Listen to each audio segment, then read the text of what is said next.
Are we here? Oh my god, the camera's working. It was not wanting to work earlier, so I'm glad that we have no technical difficulties. As far as I can tell, you can hear me. Wow, amazing. No lefty starting. BS. Good stuff. What's up? There's a lot of people here today. It turns out, clickbait works. I guess. I'm not lying. I'm gonna be taking a short vacation, staycation, really, a short hiatus. There's still going to be content going up on the channel, but I will be gone for like about a week and a half, 2 weeks ish, something around there. So we're going to be doing a probably fairly longish hangout, uh, chill stream, and then politics. We have at least 3 politics stories to talk about today. So, yes, we should hang during your cation. I don't really have any plans to socialize, but that's probably something I should think about a little bit. What if you started the stream and you're just like, bye losers, and ended it? True. Um, Thank you, Decoy Duck, for your tier 1 sub before the stream even started. Thank you so much. Um, I have set the stream goal a little bit higher than usual today in order to, I guess, try to offset the fact that I'm going to be not doing the live show for a couple weeks. So if you want to enable me on my vacation, please feel free to donate today. Hey, Chariot. Yeah, no, I'm gonna be returning. I just need a break. And I've been like working really hard in the background to get a whole bunch of editing done so that I can have videos coming out while I am on my little break. So, goodness gracious, I've been working hard. But thank you all for being interested in why am I going on a break. Yeah, and when I come back, it'll basically be the 2-year anniversary of me having started this as my full-time thingamabobber.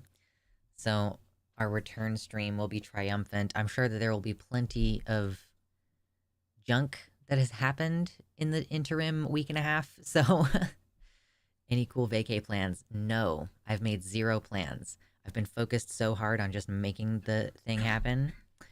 And technically, like, my vacation doesn't even start tomorrow because I'm going to be editing the politics segments from this stream. And then I still have some like photoshops left to do for some other videos. But yeah, so every day I have off work is my staycation and it's making me crazy. Yeah, my problem is that I have really, really bad boundaries about work. And right now, because I've been in a perpetual trying to catch up with editing process, yeah, it's basically just like every single day that I'm not streaming, I end up working in some other way. And I'm trying not to do that. So thank you so much, Taylor.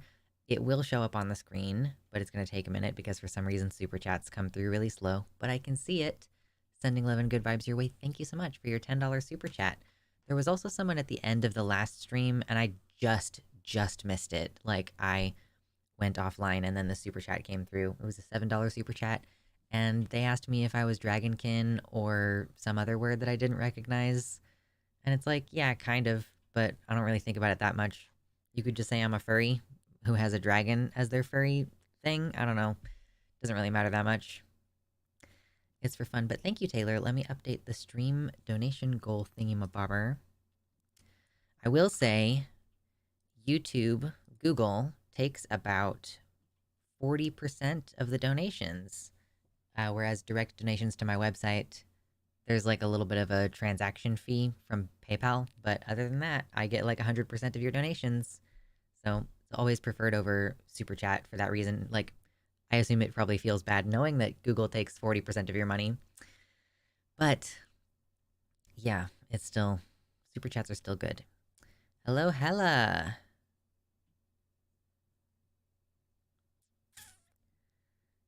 What's up, everybody? Oh yeah, what's up, Donu Umayowo? I saw Gayfish in here earlier, I think, too.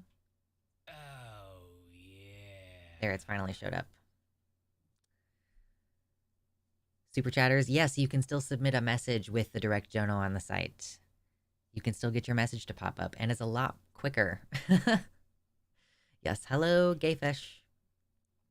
So, hit the like button, by the way, if you have not already. It's quick, it's easy. You do that on the YouTube page, and then if you want to, you can jump over to the website chat. I, much like Vosh and Demon Mama and all these other folks, I have my own website. Oh my god, luxander.net/live. Hey, Dead Domain, hi, how's it going? Been a fan of your videos for a while now, just tuning in. Hope you're doing well. Thank you. I have watched a couple of your videos as well. I don't really consume politics content in my free time, so it's like I haven't watched like a bunch of my fellow contemporaries' content, but I appreciate you in the space. And thank you very much for stopping by and saying hello. Yeah, we've got Chariot, we've got Dead Domain. It's a creators chat day. Yes, yes, yes, yes, yes. Yeah, love for Dead Domain over on the website chat. Mama says I finished my first week of the new workout schedule I stole from you last week, and I think it felt pretty good. I'm gonna try to stick with it. Very nice. We love to hear it. I think Tuesday is gonna be my first day back to the gym in a long time, and I'm gonna just do like 30 minutes of the elliptical and then some ab work, and then I'm gonna leave. And then gradually I'm gonna work my way up to basically just doing like 4 or 5 hours of cardio a week. It's gonna be good. Mama, do you count as creators? Yeah, I think so. It's just that you know you're a creator in a totally different space. So it's like Merrick is a creator, but she's not really a streamer anymore. So she's a creator in a different space. We still appreciate. Yeah, okay. Donu Umayo says, I started working out too, finally, and about a month into DBT, I am starting to feel awesome. Listen, DBT is the best.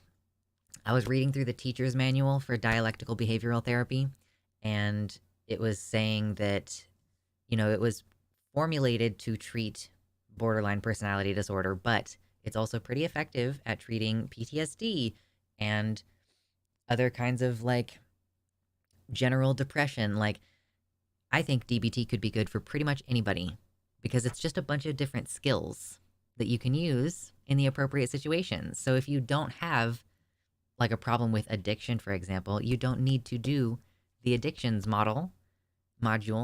You can just do, okay, like, oh, I need to like figure out how to do communication better. And then you do the interpersonal effectiveness stuff. Opsis, thank you so much for the $20 dono. Staycation. Hold on, it reset. Staycation, what are you? Kind to yourself? Absurd. I know. How dare I be kind to myself? And how dare you enable me? I can't believe you would do such a thing. Enablers. But I appreciate it. Because, yeah, boy howdy, do I need to chill the fuck out for a couple weeks.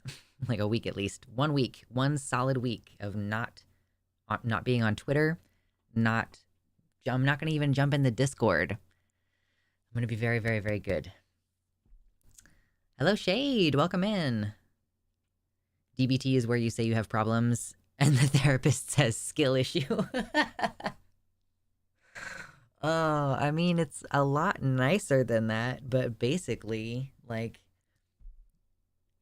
I was not able to get the animation to work. I don't know what the problem is with the new, there's the new emoji. There's been a dicks emoji for a long time, but everybody wants, like, a pussy emoji, and someone made one. Typical is the name in the chat here who made it. And I just, like, I uploaded it, and I just couldn't, it just doesn't do the animation. It's very weird. If you reach for your phone out of boredom, it should only be for lil games. Here's the trick, is that I'm gonna have to avoid Reddit also. Because that's the other thing that I do if I'm not, because I don't have Twitter on my phone anymore. So I'm only on it on my computer. But I will scroll Reddit. And I will also scroll Facebook. So it needs to be a more holistic kind of vacation. It needs to be a more of an unplugging. Any social media, it just needs to, yeah, delete the apps for the duration, or at least hide them in a folder. Probably the best move. What's up, Daniel? Haven't caught a live stream before? Welcome in. This is my last stream for a couple weeks as I'm going on a short vacation. Books, I've got a lot of books. Just off screen over here, there's a bookshelf. I've been thinking about that too. What would you guys do in the morning if you were trying to replace like this, you know, the thing in the morning when you're like sitting on your phone. Dank Cat Lord, thank you. Tier 1 sub for Dick Cat Lord. Dank Cat Lord. They said dicks, dicks, pussy, pussy, pussy, dicks. Thank you very much. Thank you, thank you. Enjoy those emojis. Good stuff. Okay, I need to go over here and do this. And now it says 40. Wow. Y'all are too good. What was I saying? I was in the middle of saying something. In the morning, that thing where you're on your phone and like you're just like kind of absorbing information and like sometimes I'm even watching funny videos. So it's like the funny videos, like what can I replace that's like short, not really intensive. I don't want to wake up in the morning and start reading a novel. You know what I mean? I also don't want to wake up in the morning and start reading a political book because I do have some of those as well.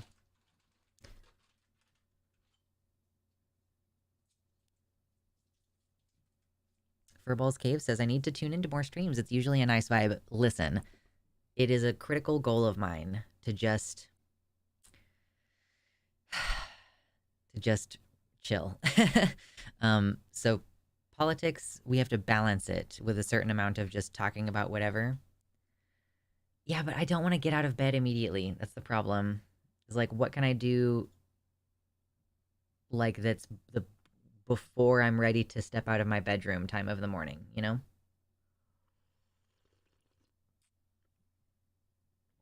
Pet kitty.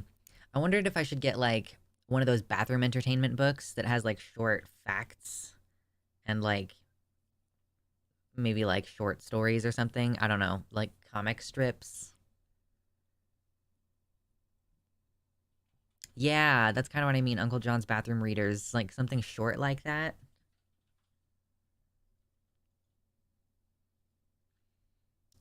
I'm so glad for all of you who are here for a live. We don't usually get so many people in here this early on in the show. Hit the like button, by the way, if you haven't. Let's see if we can get to 69. I love it when we get to 69 likes. It's very nice. Whoa. Oh, no, my headphones. What's up, Yoga Dad? Welcome to the website chat. I also saw that you're new in the Discord. There's a Discord server, everybody, where you can get notifications, and we have lots of fun discussions, and you can suggest stories for me to cover on the show. Rub one out, Kelsey. I get, you know, that's one way to start your day. Listen to music, hate it, hate music, hate it in the morning especially.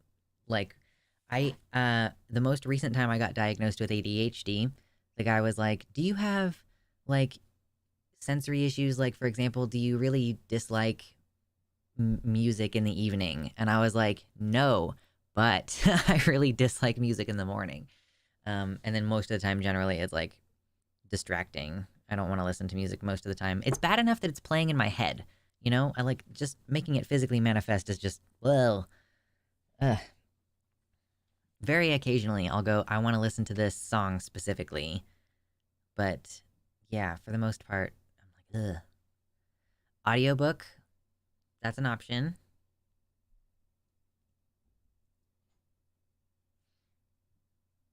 I play a few games on my phone through one of those earn gift card apps. Okay, fair enough. Yeah, maybe I just need to play a little cute little mobile game in the morning, or Uncle John's bathroom readers. Lord Byron, thank you for the tier 1 sub. I almost took this back over the music comment, but I'll allow it. Listen, I think it's like an emotional dysregulation problem. It's not that I dislike music.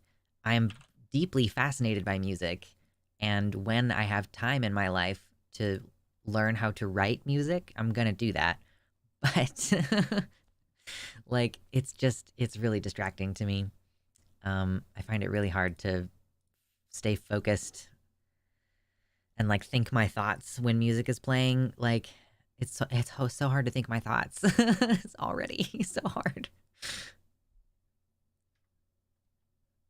My wake up routine for some 37 years now: wank, yank, wash hands, toast, and coffee, and then stretch.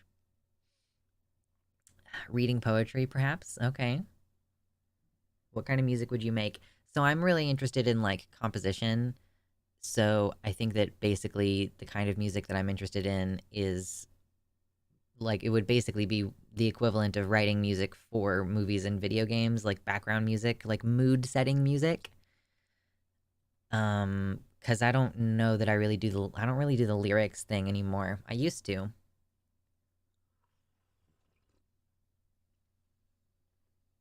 Enjoy the last Luxander stream until after Valentine's Day.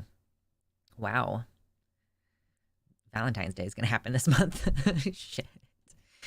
Valentine's Day. Is there anything else fun that happens in February? I think that's the main. That's like the main event, right? Valentine's Day. True.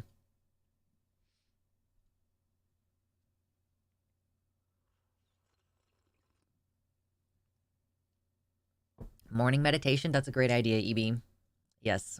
I think you must have gotten a gifted sub. Or did you pay for one? I don't know. But I was like, why are you not yellow? It's because the sub color overrides the yellow. Valentines. There's a couple movies this month I'm looking forward to, like Lisa Frankenstein. Okay, I haven't looked into that one. February is a landlord's favorite month because your rent only covers 28 days, 29 this year, but still. Yeah, it's a leap year this year. It is. It's election years that we have a leap year. Why, God, would you why would you do that to us? That's terrible. It's always an election year. Are you guys realizing this? Like leap year. So the election year is always one day longer. The torture is one day longer. Not that it has ever felt at any point this past 4 years like the election stopped happening. Like the election season kind of didn't stop, it feels, this time. Yeah. Yeah, maybe, honestly, maybe I need to just stop doing the phone or reading or doing any consumption in the morning. And maybe I just need to, like, bring my journal in there and have it be journaling time. Like, maybe that is what I need to do. Because I want to have a morning meeting and, like, a get my shit together for the day kind of moment. But it's hard to do because the first thing that I really want to do in the morning is just, like, sit for a little while, you know?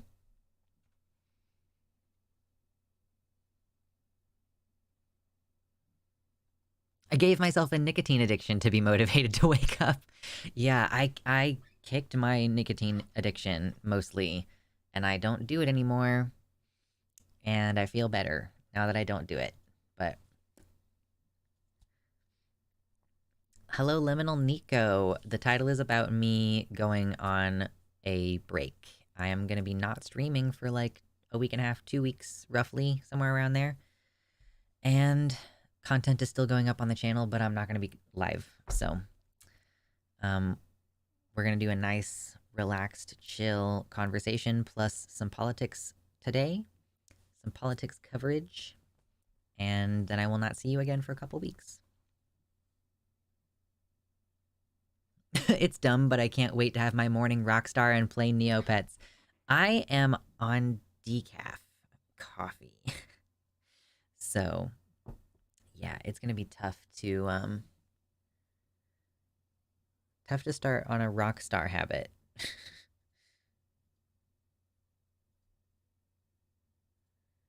I'm generally not a morning person. Yeah, can you crochet from bed? Oh man, I don't want to do that first thing in the morning. I don't want to think too hard. That's one of the essential things. Is like it can't require. It's time for your brain to transition into being awake. You know.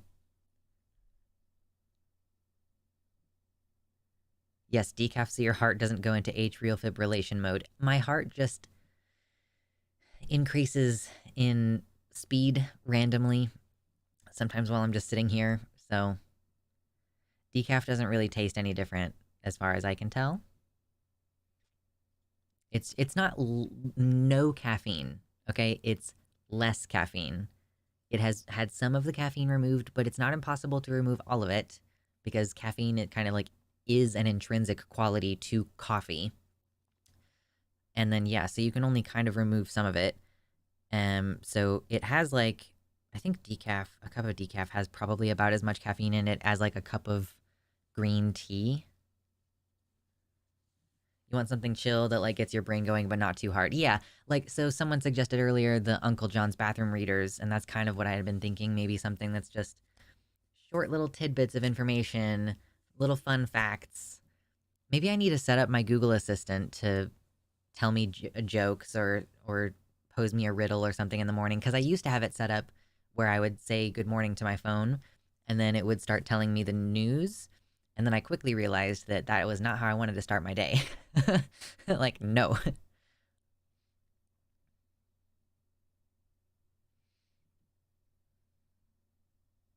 Could keep the Switch by the bed. Okay, that's a good point. Oh, I don't want a bird or a dog. I don't want a bird or a dog. Those are both animals that I don't want.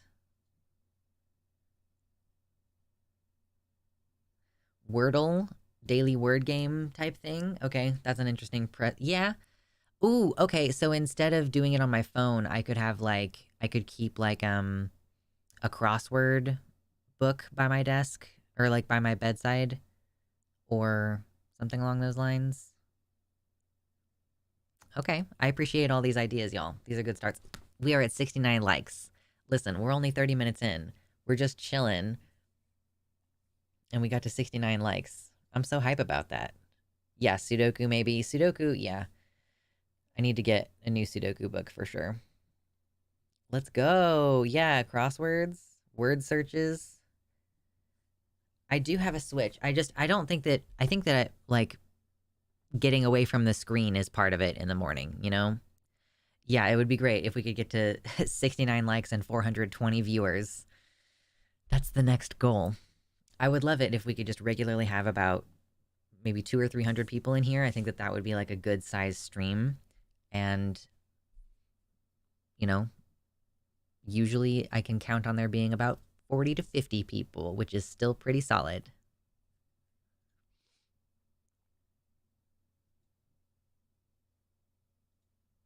Minesweeper, okay, fair. Bundle up and sit in a nice chair outside and drink a hot beverage. Yeah, I don't. Outside, huh?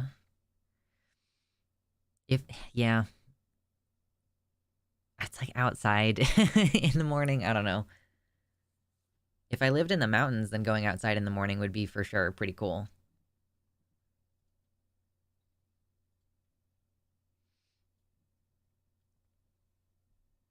Cold shower. What's up, Anansi? Hello. Simple slash moderate level puzzles could be a good way to go. Yeah, like I think maybe a general puzzles book that kind of maybe has like it does a different thing on each page or something like that could be a good way to start the day.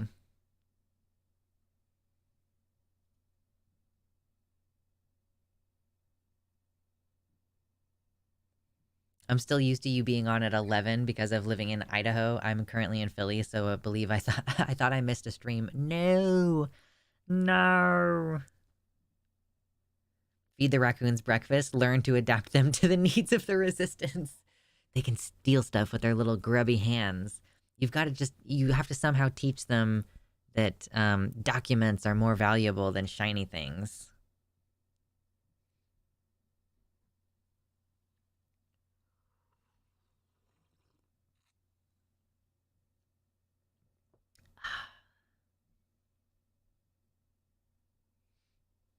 I've been here 6 months. When will I learn? Listen, time zones are hard. They're hard. So difficult. Um,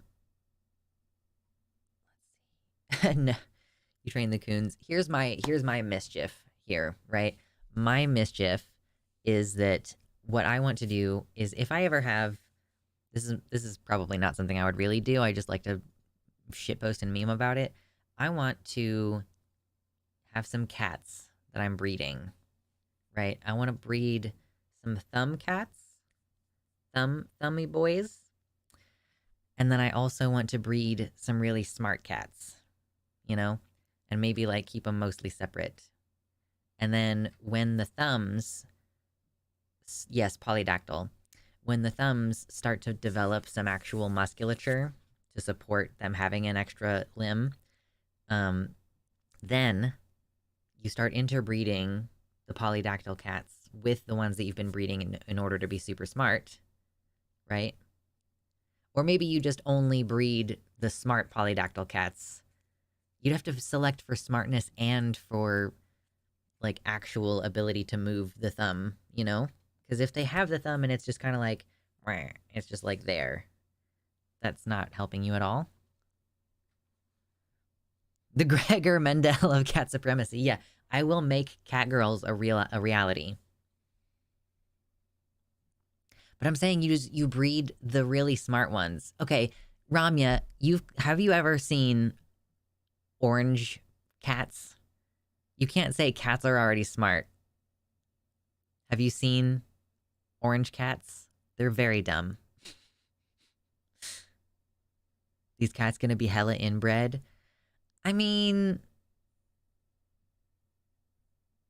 kind of, I guess. Yeah, maybe. You have to start with enough of them. I have an orange cat. He's dumb but very sweet. Yeah, they're very dumb, but they're very sweet.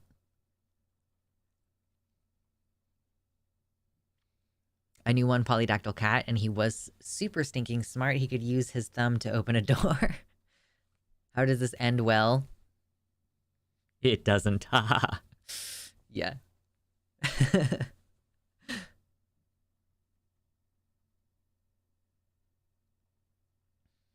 Garfield mad right now. Listen, I have no respect for Garfield. I did see the movie. There was like a CGI Garfield movie. Saw it once. Mugenics. It is mugenics. Orange cats and squirrels are planning revenge on me. It's true. Orange cats, listen, but I love orange cats. They're great.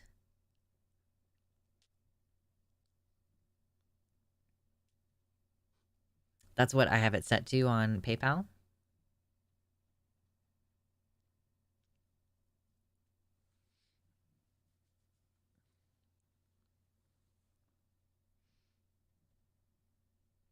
The movie that made Bill Murray say he regrets it in Zombieland, or the newer one. Listen, it's a storied tradition to name your company something ridiculous. Like, does anybody follow Carl Smallwood? His company is called Big Wangers Inc. You know? I think Blink 182 did something similar. Like, they named their company like Poo Poo Farts or some shit like that. May we bribe you into liking orange cats? I like orange cats. I'm just saying objectively they're dumb. Like, I don't have anything against them. They're fine. They're just notoriously dumb. He just announced that he's ending Fact Fiend. Oh, wow. I mean, I knew that it was going to have to come sometime. And he's been at it for years. And now he's set up, I think, enough infrastructure that everybody at the company can continue to thrive and move on with their careers, which is what he has always said he wanted. So it is kind of sad, but it doesn't surprise me. I don't really regularly watch Fact Fiend anymore, so it's not going to like personally impact my regular watching habits at this point. But, you know, I'm proud of him for building a company as he did. And I think if he's ending Fact Fiend, then I think that means that he can afford to own a pub, because he's said for a long time that that's like what he would do after. So I think it would be cool to find out, like cool to know if he is actually going forward with the whole buying a pub thing. And like pouring pints, but being able to kick people out if he wants to. All good.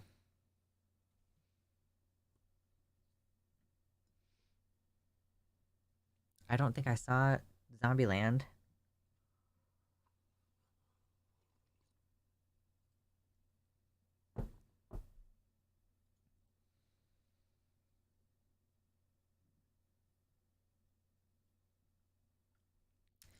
I think we briefly had a Siamese cat.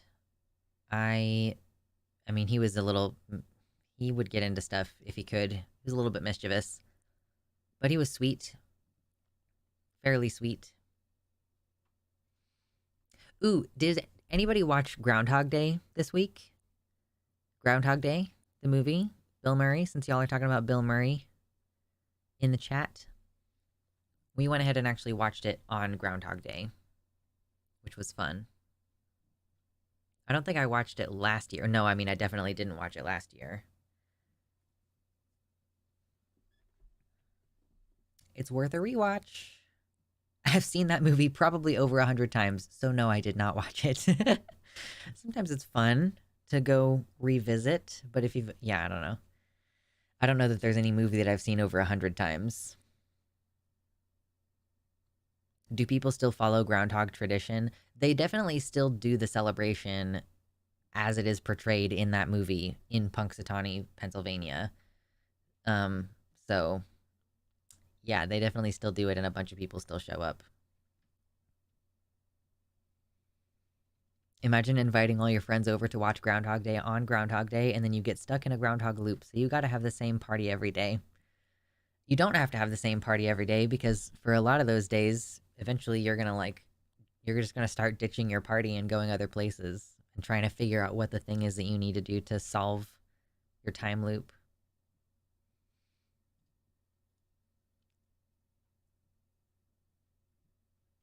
It said early spring this year.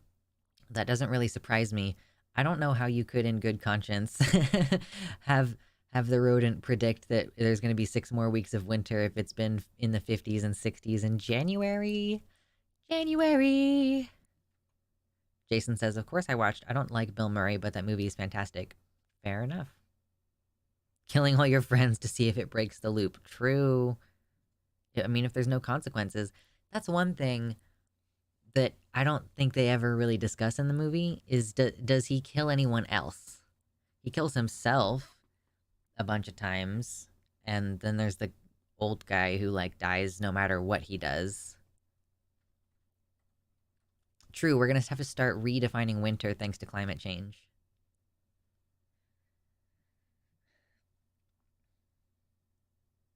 He does kill Phil. That's true. That's true. He does kill the rodent. He does not kill another person that we see. He did have his friends in the car with him when he hit the train. Okay, I'll accept that one. Thank you. I'll accept that one.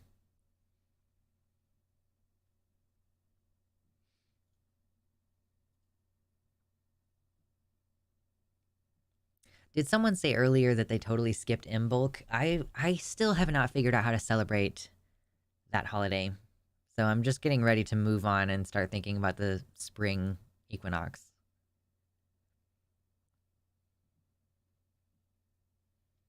They cut out the part of this original script where he goes on a killing spree.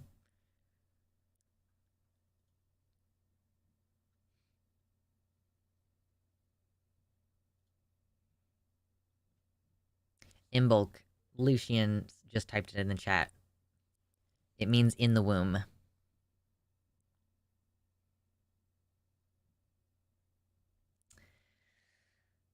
80 likes. Goodness gracious. I think we're well on track to getting toward 100 today. That's lovely. Doesn't happen very often. So, is there anything fun that we can chit chat about? Like, what else has been going on this week? Has there been, like, there's not any new TV shows that I've watched. Most of the news is still predominantly bad.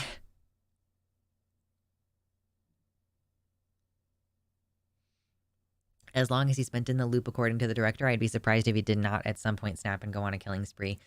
I don't know what the director said. I haven't looked that up, but people have like calculated how long it would have taken him to develop each of those skills.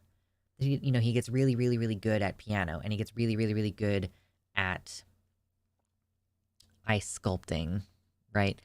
And so the amount of time that it would have taken him to just acquire those skills and knowing everybody and everything, like, I think that people have calculated that it's been probably like at least 1,000 years.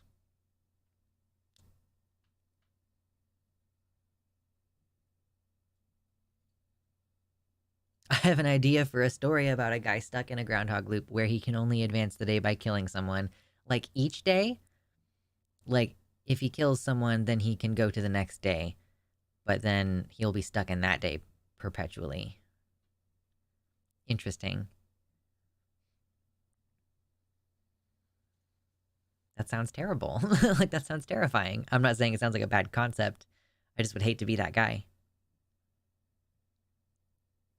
If he's ever caught and locked up, then the universe is totally screwed. Yeah,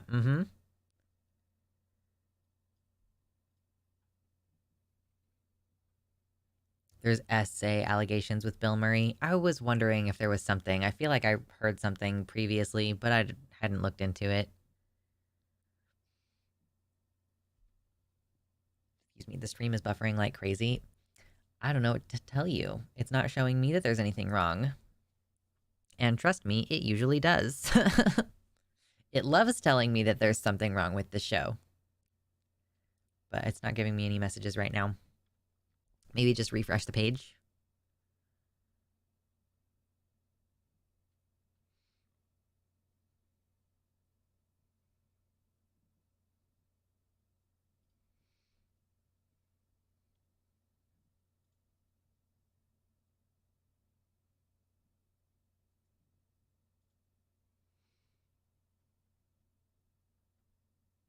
There's an idea, basically, that this person who needs to kill in order to advance the day would end up being tied up and fed stimulants because the day only resets when he either dies or falls asleep. So they use him to get intel from the future and force him to kill people in order to advance the days. Yeah, that would be crazy. ChatGPT is dumb and only estimates 10 years. He was in there for a long time. He was stuck in that there loop for a good long while.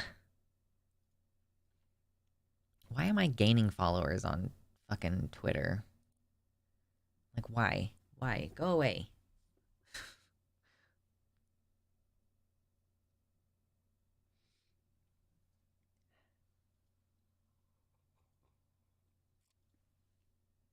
What's up, Solus? So, I'm going on a vacation, basically, a staycation, for like a couple weeks. There's going to be content still coming up on the channel, but this is the last live stream until after Valentine's Day.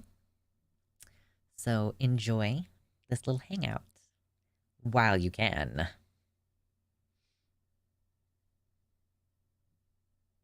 Cue vacation Pokemon song. Yeah, isn't that from the little, like, there's a little pre-show thing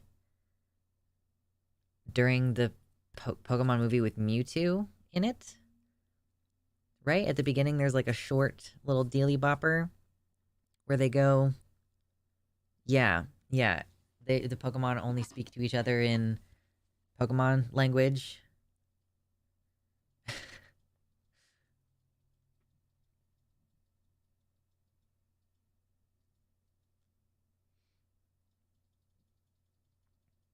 Is ChatGPT actually worth it? I had a friend tell me it's great for when you have to write a thesis and need to read through too many pages. I have enjoyed using ChatGPT. So y'all know that I'm like, I'm helping my younger sibling basically finish high school, essentially. Um, and so I've kind of used ChatGPT to come up with assignments and to ask it, like, what do you usually study after this? Like, you know, if you were dealing with a younger kid, I might be like, okay, well, what do you learn after multiplication and division? Because I don't remember what I learned. Like, what, I don't know. So I've used it for stuff like that. Basically, like, can you come up with some descriptive writing prompts, like descriptive writing assignment prompts?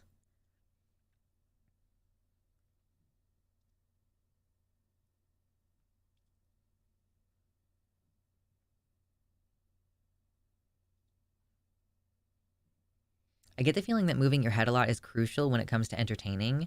I see it with you and Keffels. My head just won't move when I talk. I'd have to force it. I don't do it on purpose. I just am a kind of animated person. I just have the ADHD, so I have to move a lot.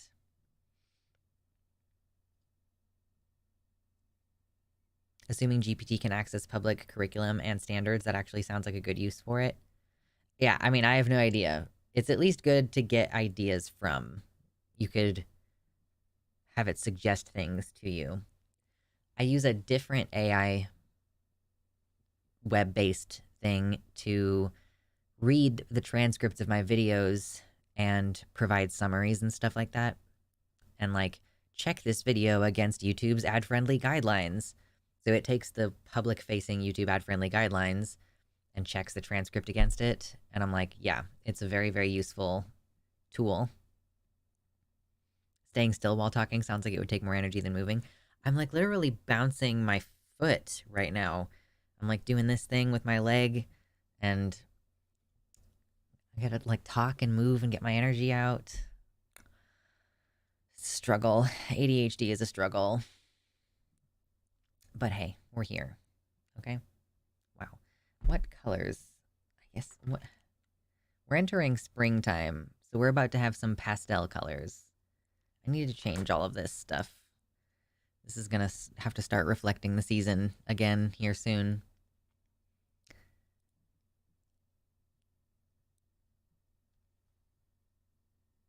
I am fine. That's true. Maybe you should be dancing. I don't know how to dance. I've never figured it out. That's not something that I'm good at. Conceptually, it seems like it shouldn't be hard, but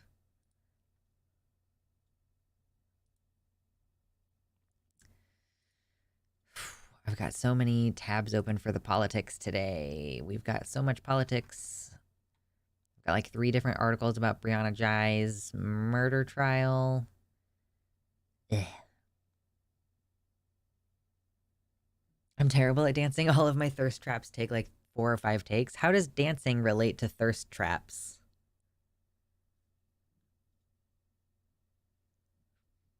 Dancing requires a level of confidence in your own body coordination that I've never achieved. Yeah, no, don't have that.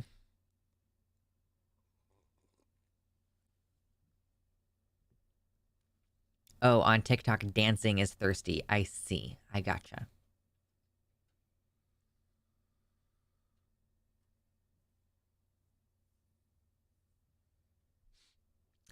In a local high school in my area, an English teacher told me that she has caught several students cheating on essay assignments using AI. She caught one of them when he went from having trouble at a basic high school level to now suddenly writing papers at a college level. You have to at least be more casual, but that's the thing about bad writers. You know, we the H Bomber Guy video about all the plagiarists, and like, you know, they make bad writing mistakes because they are not good writers. You know, like they're trying to rephrase someone else's writing to make it just obscure enough that you can't Google it, or make it sound just original enough. But they end up saying things like, it results in very different results, or resulting in very different results. And it's like, my dude, wow, that's terrible, right? So I feel like someone who's bad at writing wouldn't even know how to take good writing and make it look worse. Or like, I don't know. H Bomber, he's a good dude. Very fun videos, very long videos.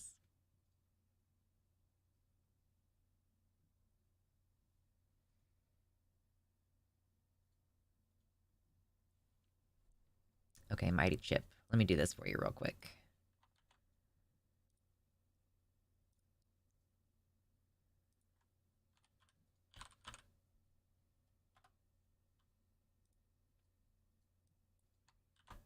There you go. Now you get to be Battletech Emily. Chat should refresh for you momentarily.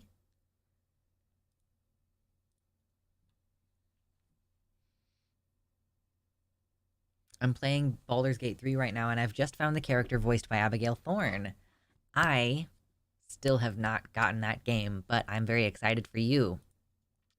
Abigail is pretty fucking based.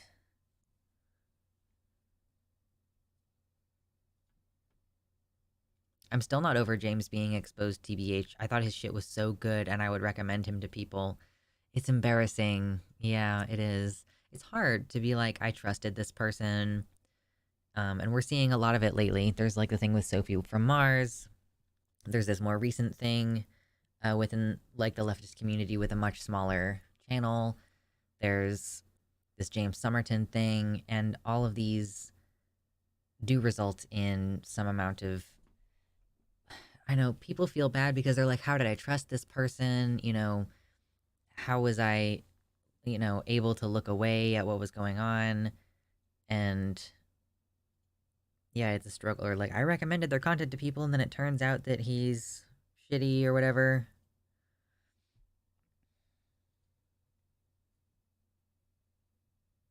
Automated plagiarism catching tools predate AI chatbots by at least a decade, so I don't see AI cheating being undetectable for quite a while. Oh yeah, I'm not terribly concerned about that, frankly. I mean, it's also sort of a failure of the school system that, like, okay, why is the work so challenging that people are skipping it? Or why is the work so uninteresting that people are skipping it? Like, why are people cheating? There's got to be some level of, you have not convinced them that it's worth it for them to do it. You've not convinced them that it's going to benefit them. You've not made the work interesting and engaging for enough of the students. Like, why? The teaching itself, yeah, the school classes are really too large.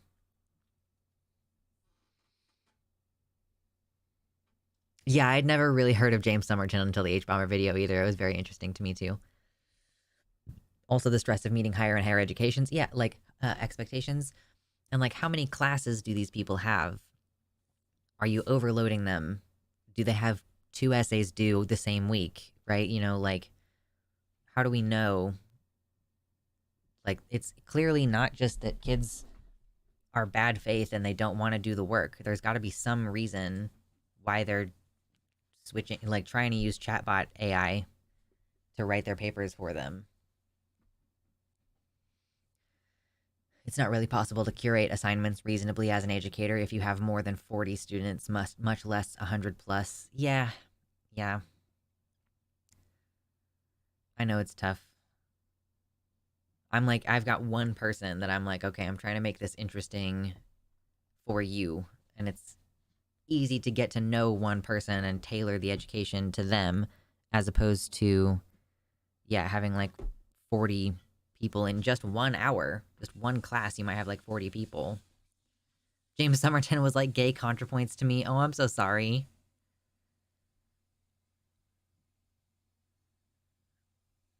My aunt was telling me about kids in her grandson's class at a quote college prep middle school getting busted for chat GPT. And I was like, college prep what now? College prep middle school? Dude, whatever happened to this whole like let kids be kids rhetoric? Why are you making like 12 and 13-year-olds think about their college prep? It's very stupid. Me has never heard of James Somerton, laughing at his fans. Haha, die trash. And then me when Sophie from Mars stuff happens. Oh no. It's always gonna happen to you. Mine was years ago. My disappointment in a creator that I really admired happened years ago with Chase Ross. None of you probably know who the fuck that is. I didn't even have any friends at the time who knew who that was. So, yep, I got to deal with that alone.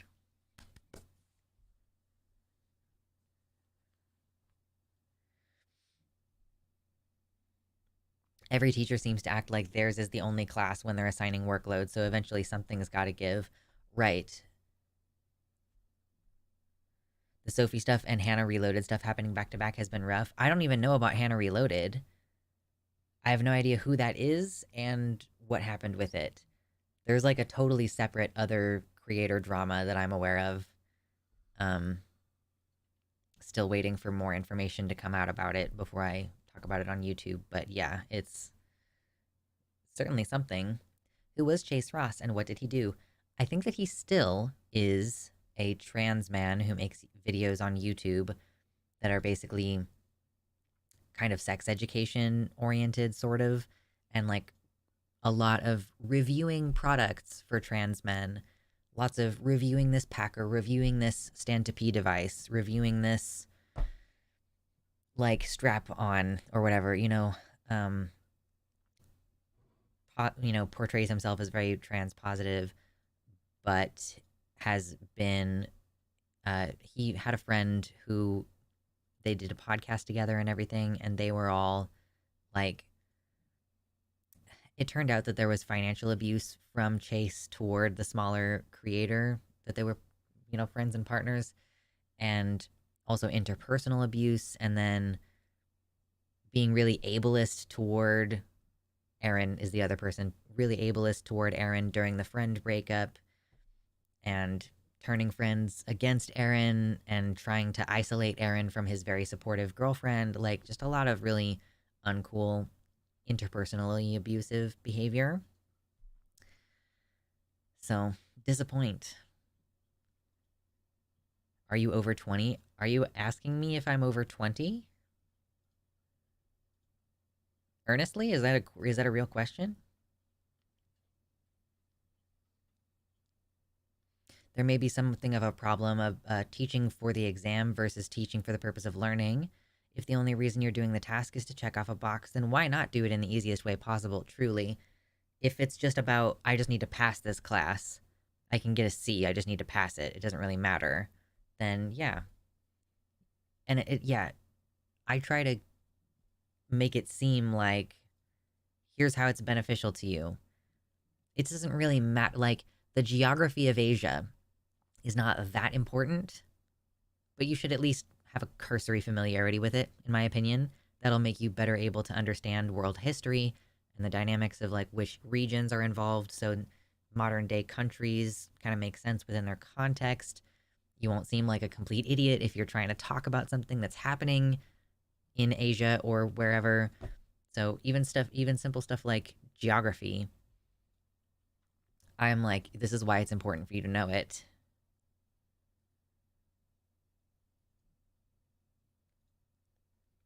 Is that no? Seriously though, is there a question of if I'm over 20, or was that not directed at me?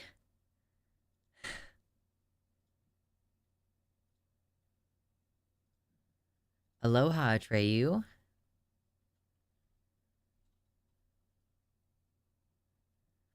I liked Sophie's stuff with Thought Slime, but I can't with people who abuse and then pretend it's kink. It's pretty unforgettable. Yeah, unforgivable. It's hard enough. I've had people in my comments of that video talking about Sophie from Mars. Ooh, we're almost at 100 likes. That's very exciting. That video of mine talking about Sophie from Mars, which is probably one of my best performing videos right now. She there are people in the comments who are trying to say, yeah, well, y'all don't want to have the conversation about how BDSM is inherently a way for abusers to enact abuse on vulnerable people. And it's like, no, just because people can, it's like saying that heterosexual marriage is inherently a gateway to abuse. It's like, yeah, actually, I think you would have more standing to say that than you do to say that BDSM is inherently a gateway to abuse.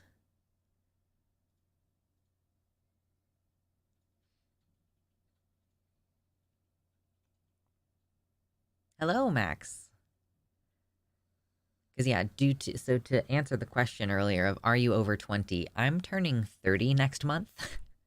Next month, I'm turning 30. Wow, that's crazy.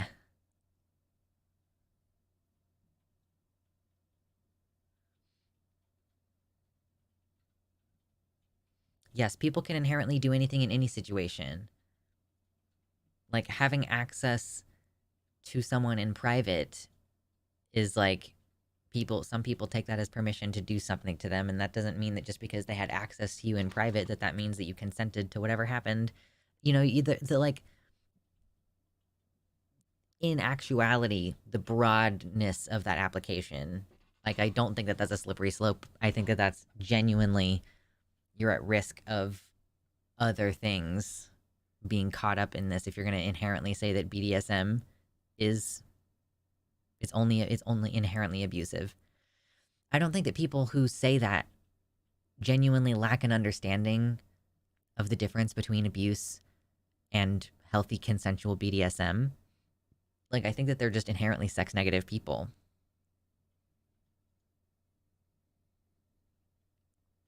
Of course, yeah. So there's a difference, Ramya says, between being between healthy consensual BDSM versus narcissistic manipulation, people being abusive and using that community as an excuse to abuse someone and then gaslight them into thinking they aren't abused. You do have to watch out. If there's like a new female to the space, we need to be aware of new females in the space so that they aren't preyed upon by someone who is using the space for predation effectively. Because it's always like the ones who are new to it who end up having their boundaries pushed by someone who isn't engaging for good reasons. Yeah, have fun with Jimmy and Matt on the Sunday show. Enjoy.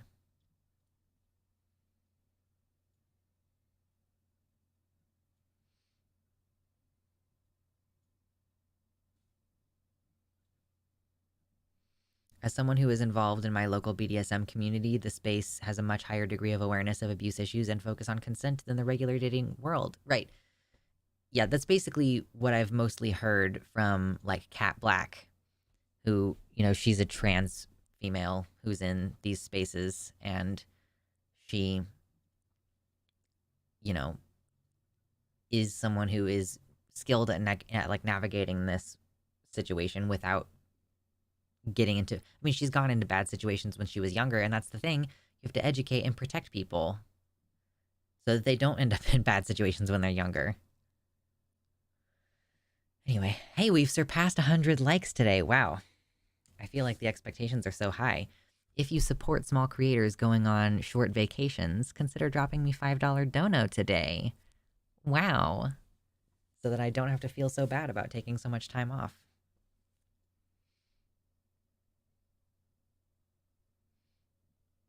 Indeed, Zoomy dear. Indeed.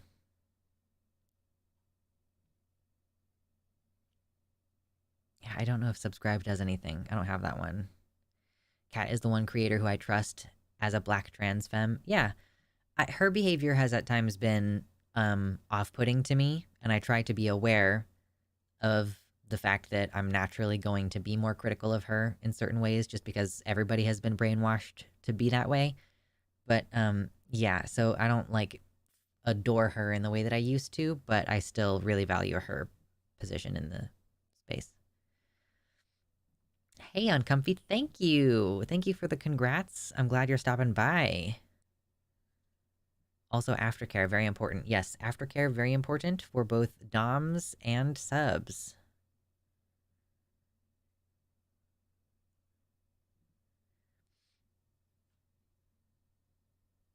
Some subs truly need to go to therapy about childhood psychological abuse, and some DOMs know about this and do not act accordingly. Fair. You gotta be doing things in a healthy way. You gotta be doing things in a healthy way.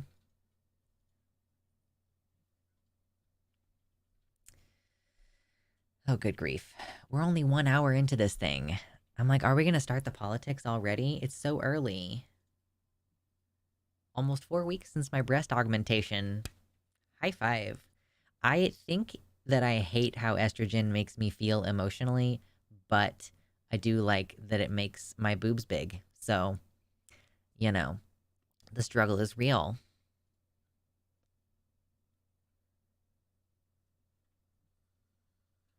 My mother thinks that everyone involved in BDSM is only there because they're broken people or because they were coerced. Okay, so the coercion thing I'm going to leave aside because obviously that would be non-consensual, but like, yes, lots of people do get into extreme sex stuff because they are working out their trauma and because they are in a situation where they have control over the thing that's happening to them in the BDSM scene. So it's like, that doesn't delegitimize that it's a thing that people want to do and should be able to do.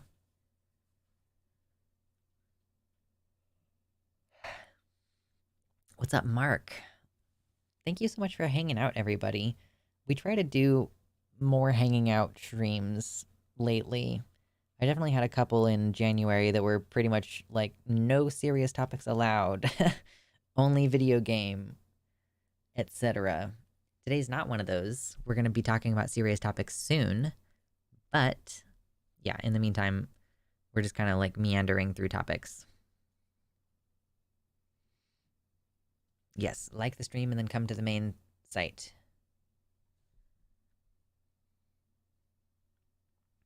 Drink your coffee.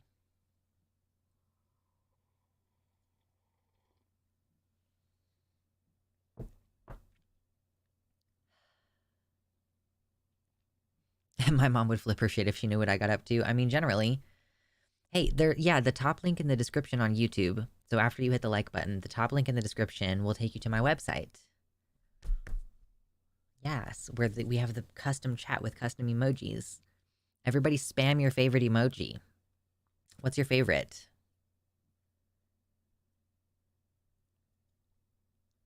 I didn't realize how much lag was on the Switch until I saw my sister playing Cult of the Lamb on stream. Or on Steam. On Steam, yes. I've been playing Hades. Oh man. Oh, I've been enjoying playing Hades. I know that there's gonna be a new one coming out soon. New Hades. Hades 2. So yeah, but I'm just not very good at it. I got further than I thought I would using the bow last night, but man. So that's, I guess, the one of the things that I've been doing off stream lately.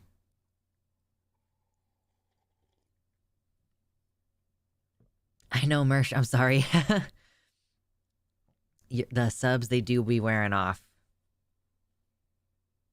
Hades kind of mid. Y'all missing out on Cave Blazers. Listen, I just buy Hades. Hades is so fun. I think that it does a really good job of rewarding you when you lose. That's one of the things about a lot of roguelites that I've played before, is I don't really generally play a lot of story-intensive roguelites, so it always feels like such a slog. Like, I lose, and it's like, okay, I unlocked maybe something new. Not every time, but in Hades, it's pretty consistently, you always get something new when you die.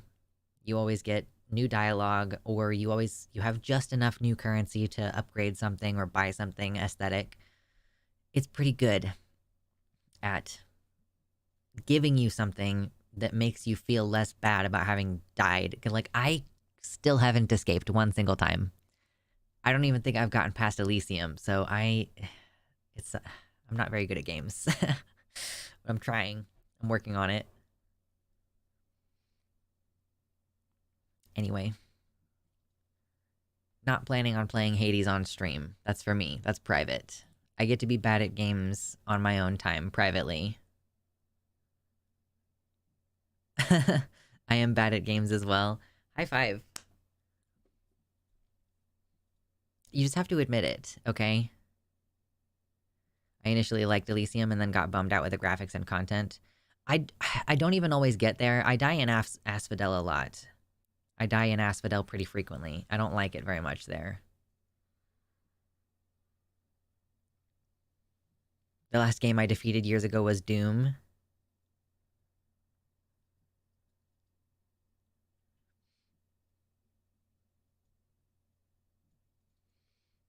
Everybody really loving talking about games. Do you need me to look up Cave Blazers? I don't want to. Stop weird champing me. I don't want to. I'm sure that it's one that my partner has played before.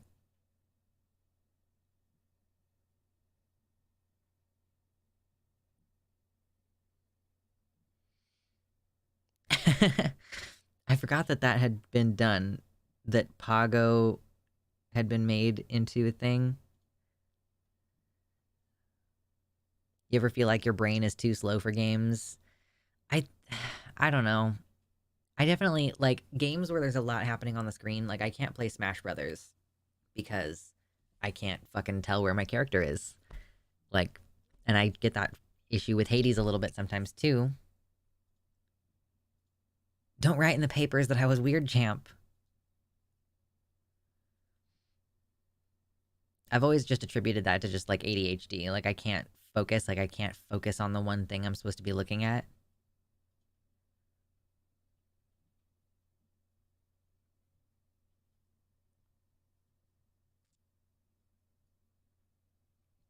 Mama, I feel like you should take that for the writing, the way that you were writing right there, and make that into your You should just be like a slutty gamer girl entertainer. That seems like the exact niche that you need to fill. I struggle with dexterity intensive games. Yeah. I think a lot of it for me is remembering all of the different moves I'm supposed to use.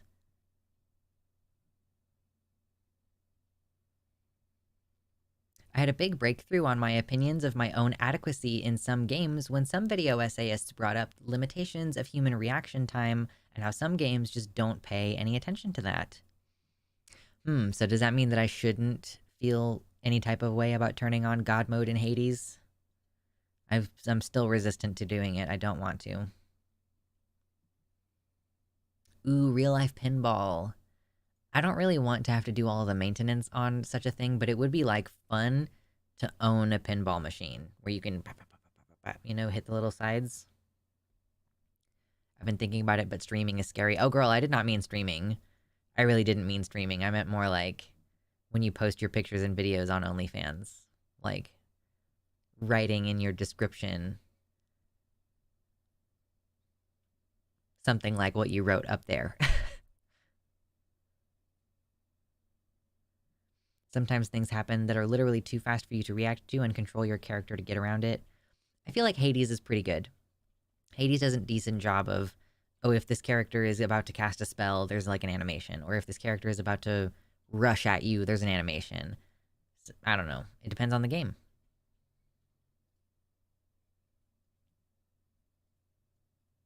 Are you a pinball wizard? No, for real. No, I'm not.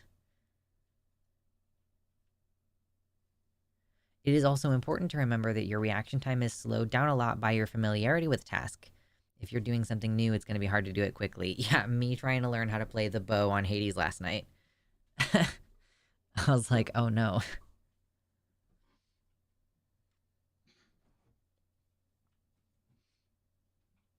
I got ADD and I'm not straight. Listen, you're not special in this chat, okay? Everybody here has ADHD and is gay.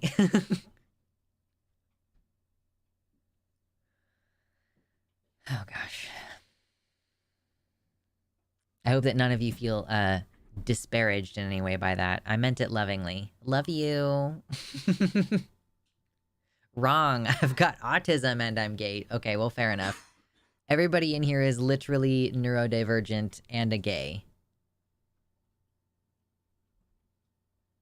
I bought Hades for my recovery time in the hospital. Ooh, yeah. I think I would I would recommend just turning on God mode, especially if you haven't played it before. If you're just recovering in the hospital, yeah, I would just say play for fun. Excuse me. Ah.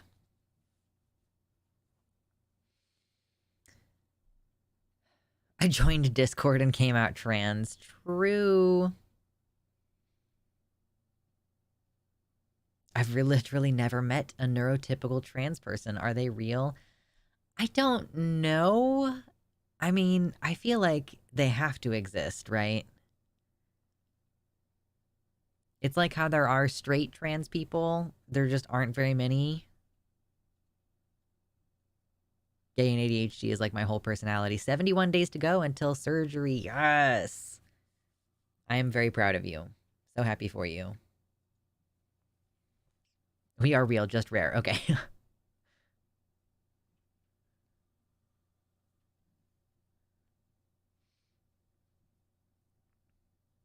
Queer, ADHD, and ootistic. Ootistic.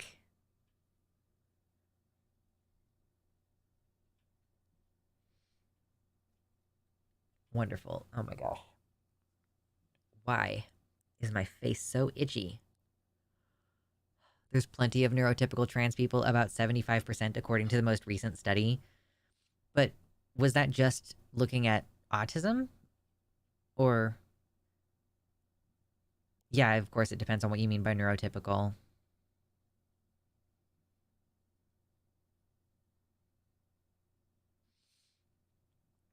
Where? Pitch Black? Is that the one with Vin Diesel in it? They're like on a planet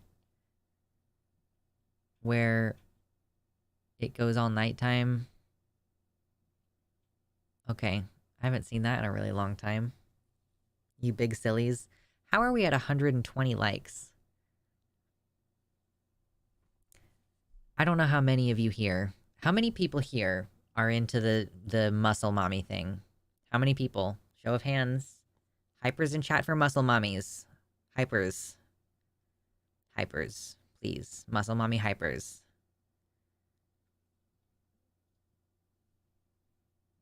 Okay, we have some. Xena might have been my bi-awakening. True. Okay, we love muscle mommies. Okay. That's what the stream goal is on my show every day.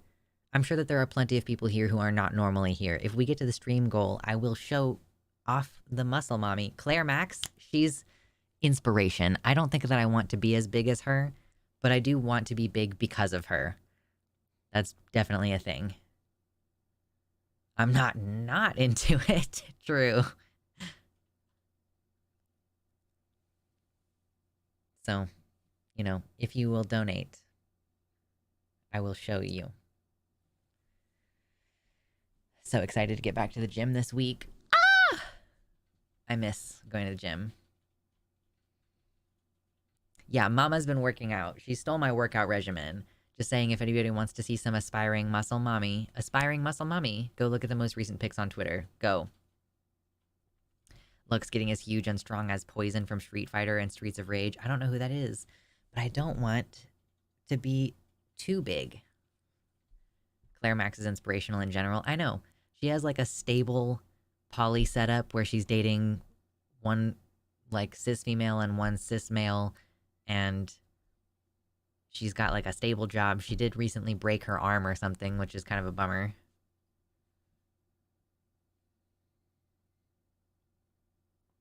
We're talking about filling niches, true. Poison is one of the first trans characters in a video game?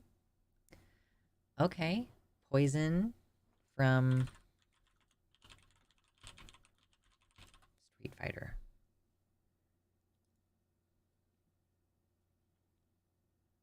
She's not that muscly. I don't think... I mean, she's kind of muscly. It depends on which picture you're looking at. Sometimes she's pretty bimbo-fied.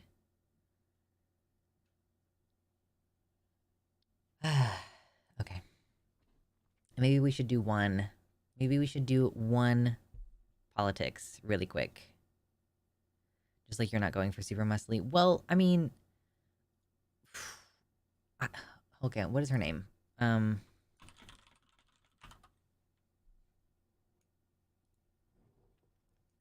I want to find a picture of the person that I mean, but I don't know her name. Chat, please tell me the name of the muscle person from Last of Us 2. There was a muscle person in The Last of Us Part 2. What is her name? Some of you are going to know. Abby? I love being able to tap into the hive mind. Okay? This is... So, you know how... So, like... I feel like Claire, she's like really, really big around, right? And I would be more like, not quite. Like you know, of course she looks very masculine and she's wearing a masculine cut shirt or whatever, but, you know, something like that. Michelle Rodriguez, true.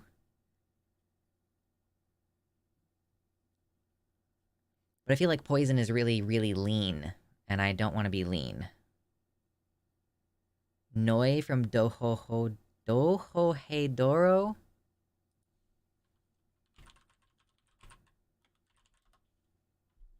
Oh, wow, she's very big. She is thick.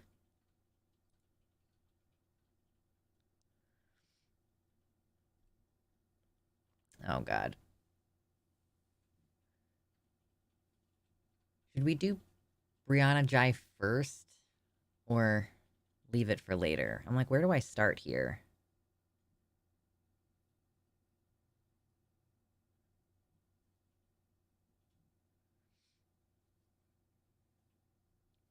Ugh. I have so much hair. You can be Lieutenant Armstrong from FMA. Lieutenant. No. If you want to suggest that I could be like General Armstrong, then I would take that. Yeah. She's pretty great. Doro, hey Doro. Okay. Well, Google still figured out what I wanted, so no worries.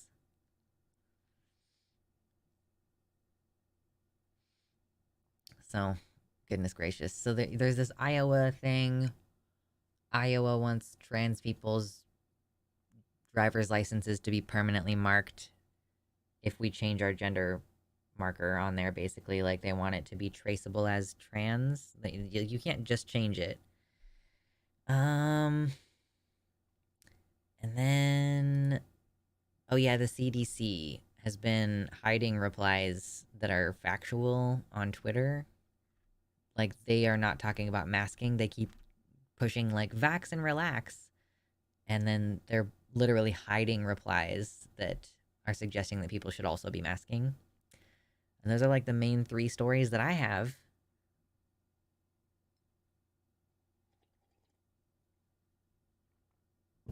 Let's not forget Sig. True.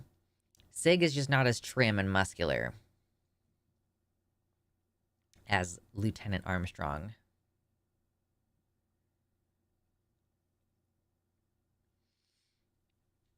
I would just say it's time to move out of Iowa. Don't, like, skip all the getting a different ID thing.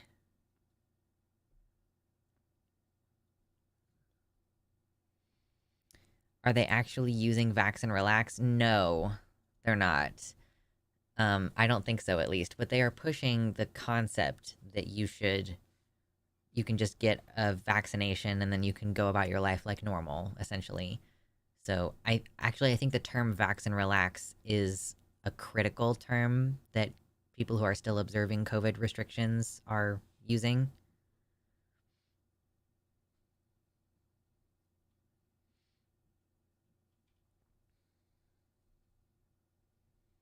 I know General Armstrong is the best. I love her. I want her to be angry at me.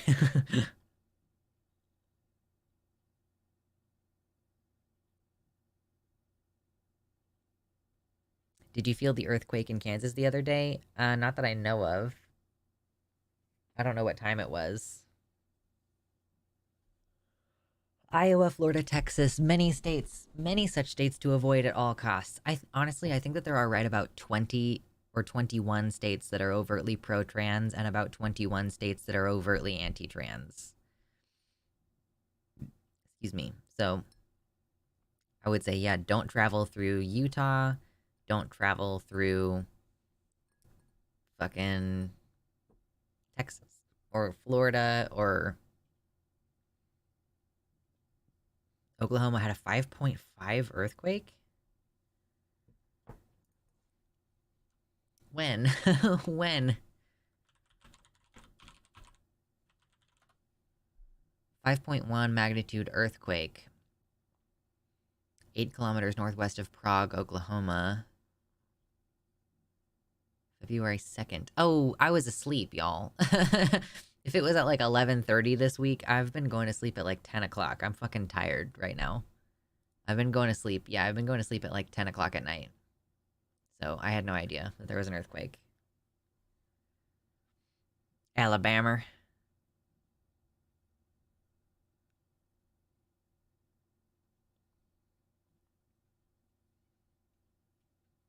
Don't even travel through Texas because you can be arrested if you're suspected of abortion trafficking in some counties.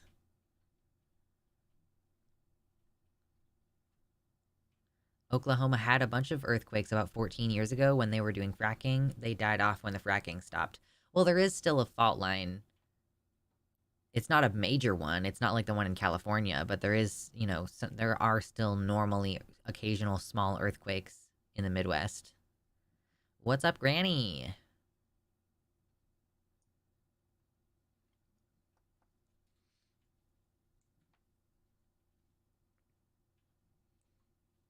Unsurprising that fracking activity increased the earthquake activity, though. As you do.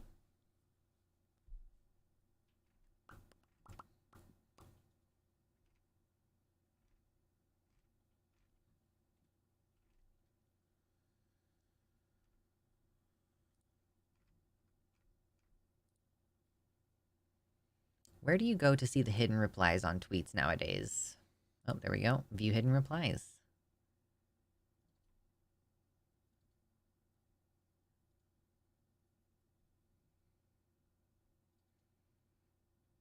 It's a shame because I like living in Iowa. Also, just paid off my house here. Yeah. And it does suck because, I don't know. I would say Iowa. Shit. I mean, Iowa's not too much further north. So it is still going to be impacted by the climate change stuff. But I think it's going to still be fairly temperate there.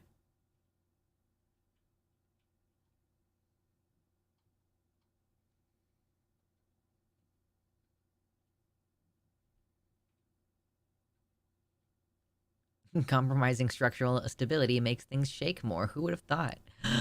No.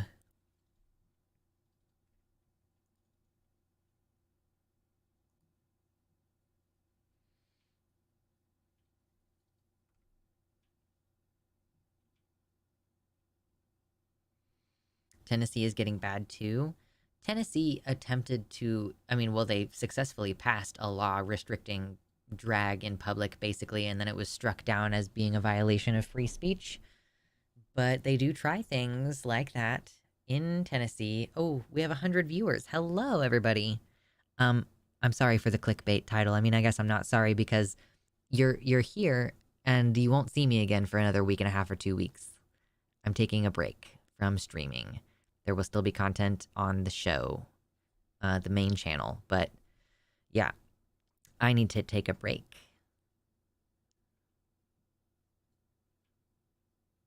The Great Salt Lake is going to dry up and cause an ecological catastrophe. It will poison the air in Salt Lake City too. Is there something in the Great Salt Lake that would be poisonous in the air?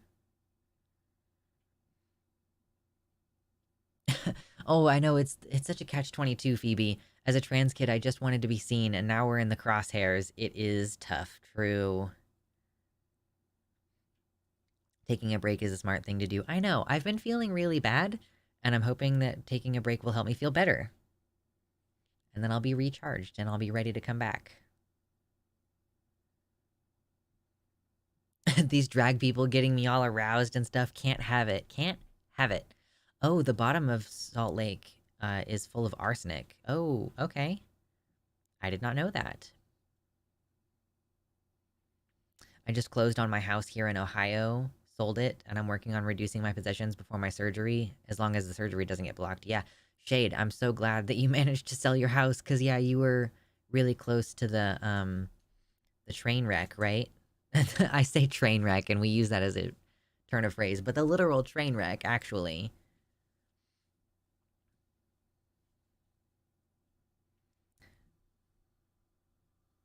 Katie says the largest reason for the issues with water levels, I guess in particular in Utah, you mean, is from farming taking water, and then B, they've been evaporating sections in order to extract lithium and other metals for batteries within the Salt Lake. Damn. Yeah, Gen Z, also to y'all in the chat, I recommend this good channel here on YouTube called The Line. Yeah, I've been on their show a couple times. It's always fun. Arsenic does end up in the dust, basically is a giant problem. Yeah. Yeah, I'm glad to hear that you managed to sell your house. And yeah, so yeah, they're diverting. Most of the farming is for beef too, so they're diverting water from the area. God damn it. Climate issues in Virginia have not been that bad so far. If you go further inland, coastal waterways are having some problems with sea level rise. Of course, right. Virginia is going to be part of the country that remains relatively green. Yeah, it's a thing that we've been covering a lot, by the way. If you're not aware, y'all are doing so good at liking the show, by the way, today. I'm not even really asking that much, and yet the number keep go up. Burr. thank you so much for hanging out. We talk about climate change a good amount, and we've been talking about the election and Biden and Trump and all that bullshit, and the anti-trans news throughout the year. So, yeah, it's a lot of bullshit.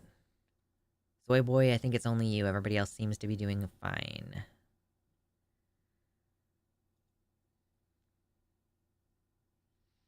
Yeah, Louisiana is sinking.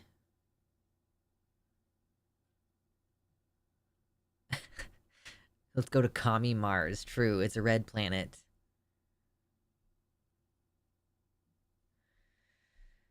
Okay.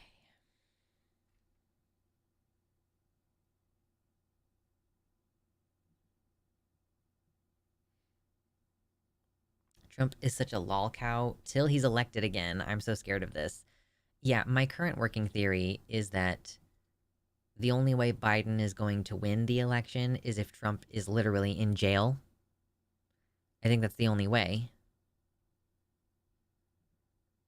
Cooked up some meatballs. Protein time. Protein time! I haven't decided if I'm cooking dinner tonight or not. I don't usually on Sundays, but there's not like a lot that's just around to eat in the house at the moment.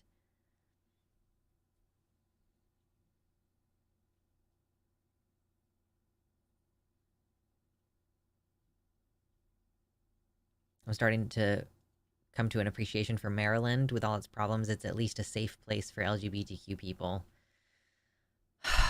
Riley Grace Rochong is in Maryland. I don't want to live where she's influencing policy.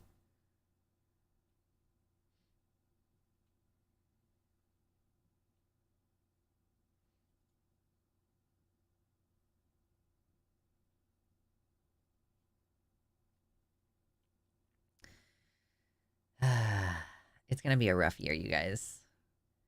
RGR is literally now a licensed practicing attorney there. Oh god. I wonder if she's stopped volunteering with the legislative body.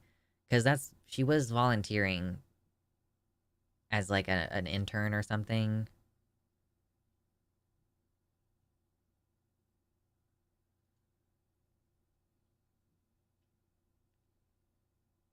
Did y'all hear about the saltwater intrusion into the Mississippi River earlier this year? No, what?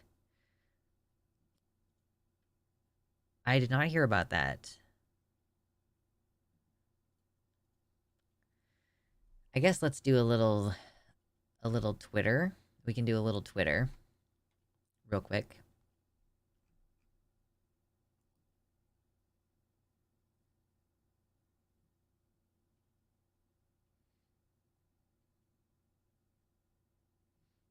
There wasn't enough rain to feed the river, so the ocean started flowing upstream. Oh, that's the danger of like the fact that Louisiana is like parts of it are below sea level, right? Like that was part of the issue with the flooding back during Katrina, Hurricane Katrina, was that it's like a bowl that like Baton Rouge is in, right? You know, there's like areas of Louisiana that are just below sea level, so it makes sense that the ocean would start to like literally rush back in if there is not enough river water. Wow, that's crazy. I'm actually plotting to move to another country. This crap is getting to me, not knowing where is safe. I've level with you, Shade. I don't know where you're looking at particularly, because you know, in Europe they're also going to be experiencing the increased heat and dryness and fires. So, I mean, as far as where do you, I guess, Norway, like that would probably be fine. Denmark.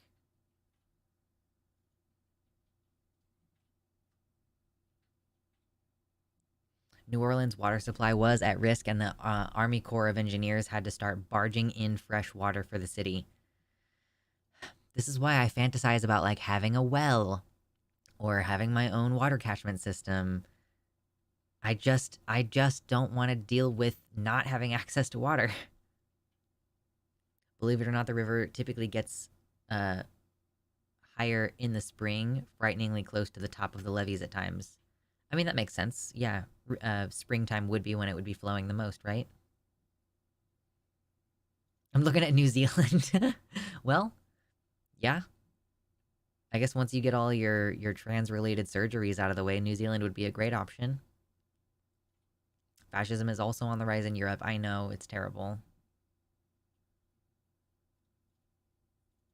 I know people who are betting on places like Minneapolis for safe haven from weather and LGBT and anti-LGBT laws. I guess with global warming, it might start to feel like California. Not right now, though. We have rain. Yeah, it will be warmer there, but it will still be temperate. You'll still be able to grow food.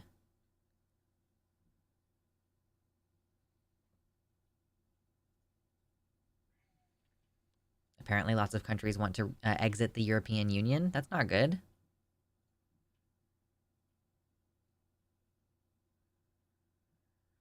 The wells weren't safe either. The Arctic freeze busted our water well pipes in the pump itself.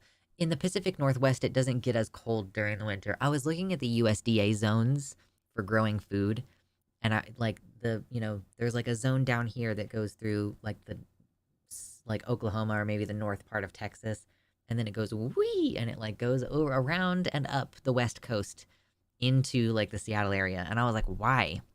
It's because it doesn't get it's about like the coldest temperatures during the winter. Yeah, so it doesn't get that cold up there, thankfully. I want to go to New Zealand and walk the Lord of the Rings trail. Unironically, my dream vacation. I would get married to someone who wanted to do that as a honeymoon, TBH. Now we know this is the requirement. If you want to marry Mama Mephistopheles, you just have to be willing to go to New Zealand once. There were wildfires in Sweden a few years ago because it got abnormally dry. Rough.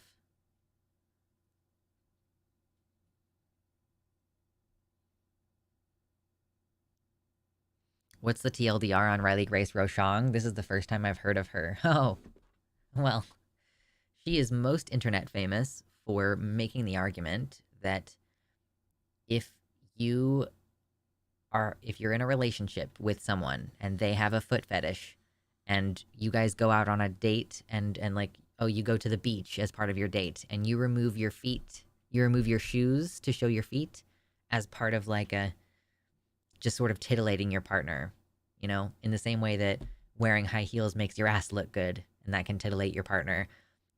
If there are children on the beach witnessing your feet, then that is pedophilia. Like, that is what a Riley Grace Rochong's argument was. She had that argument with Doe, and then with she did not argue that point with Demon Mama, I don't think. She did argue it with Vosh. It was crazy. Riley must not be able to go to the beach at all. Yeah. I feel like it would be helpful for us to learn how to grow / forage in a wide variety of climates. These temperate spots are running in borrowed time. Yeah. The argument with Demon Mama was some transmed shit about how self-ID is not valid because of infinite regress. Yeah, she was basically trying to say in that case, like, trans women are women is a circular argument and therefore it's invalid, so you can't say that someone identifies as a woman just because they identify as a woman. It was super fucking weird. But yeah, growing food and foraging are both topics that I'm really interested in. I just watched some videos today about how to house rabbits and chickens, because you can eat those.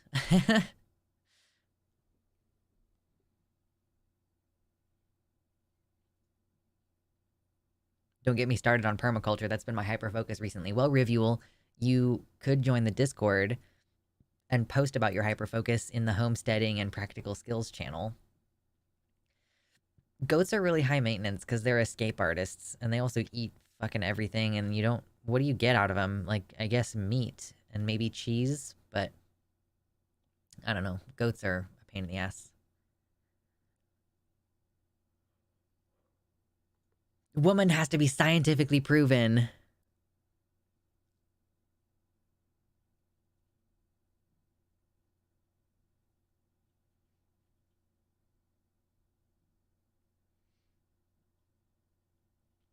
Goats are really mischievous when they're young, too. True.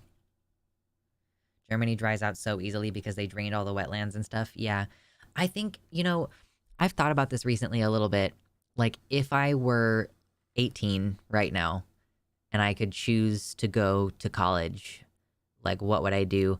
Honestly, I think at this point I would get into like restoration ecology, because I think being part of the process of, let's take this land and put wetlands there again, and that's gonna, when like, is there something we can do? Like, can we lobby to put a tax benefit on, like, if you own a home or you own some land, if you do something on that land that restores the water there, like if you install some some ponds, and like if you do it in a certain way, could you get like a tax benefit for that? Like, you know, there's a number of different things that you can even do within restoration ecology, like conservation and stuff.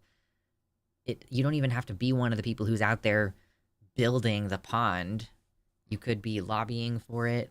But yeah, I think it's such a worthy cause, and it would be cool to be part of community efforts like that, I think.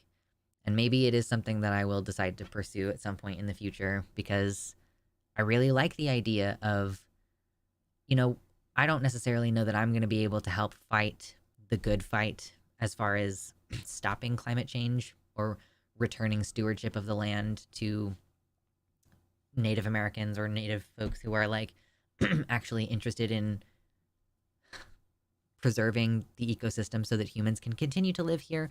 You know, I feel like I could at least be part of, yeah, like Ramya says, there are fallow lands that could be rescued. You could do something in an area to like, oh, now this entire, let's say this entire valley is like green now, and it was very sparse before because we deliberately came in here and we put water back into it, you know? I just think that that's really good shit.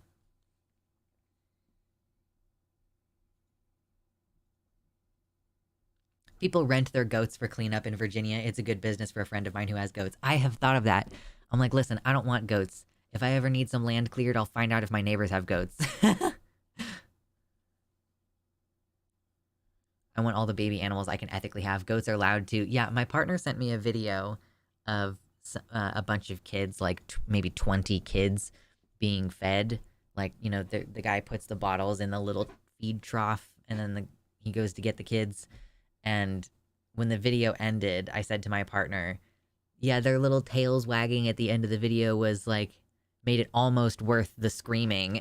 Like, my partner hadn't listened to it with the sound on, but when the guy opened the door, all these kids are like, ah, ah, and it's like there's 20 of them, which is crazy. Goat cheese is in high demand too lately. Fair enough.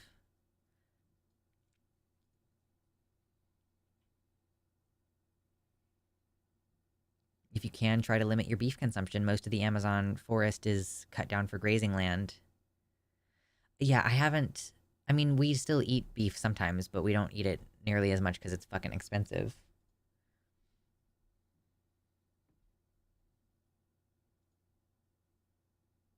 I know a guy who actually raises fainting goats. People pay big bucks for a goat that passes out when frightened. Why? Why?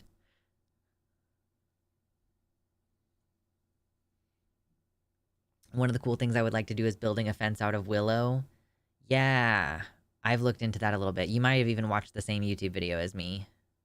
Goat steaks? Okay. Locally sourced beef seems to be a better option. Not necessarily a cheaper option, but still, yeah. Lilac fence? Ooh, because lilac grows really thick, doesn't it? I wanted to do a bamboo privacy wall. Ooh, that sounds fun.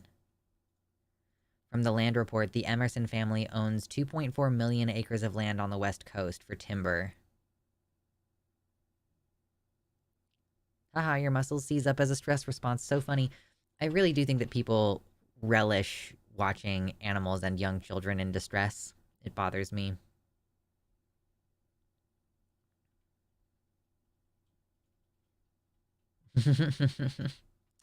Are y'all trying to make me hungry? You're not gonna succeed. Is calling yourself it funny to you sometimes, or is it very serious? Honest question, I am pro fun. Um, Yeah, I mean, I think that I am just alienated from the concept of gender. And so and like, you know, there's this concept of they, and now there's this whole construct around like the non-binary gender and the they pronouns, and I'm like, I don't identify with that. I was only really using they in the first place because it seemed like that was the only alternative that people would actually use. I preferred other neopronouns, but yeah, now like in my real life, I don't really ask people to use certain pronouns most of the time. My family will use they pronouns. I basically don't ask people offline to call me by its pronouns, but online, yeah.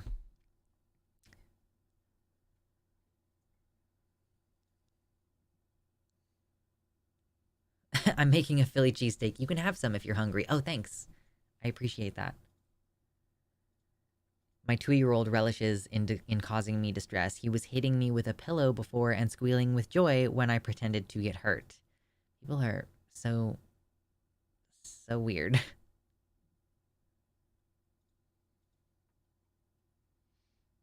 I'm an alien. Fair. I'm a dragon, so we can be friends.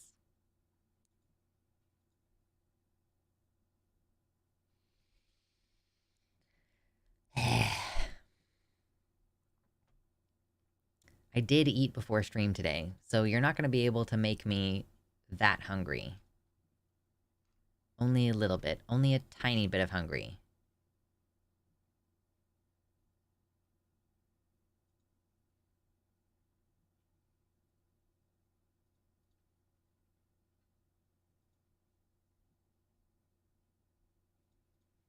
We are all fungi enough for me to call myself one. You're just, I am a fungi. That is me. I am mycelium.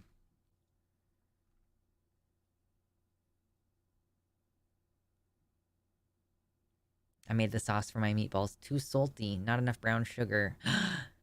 You could add a little bit of acid to it, maybe. Do you have some vinegar that you could pour over top real quick? Just a little tiny bit of vinegar? That might help neutralize some of that saltiness.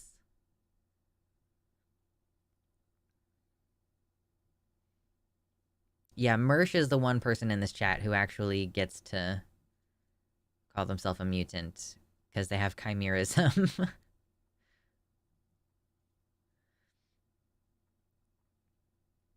Interesting how close we're getting to 150 likes.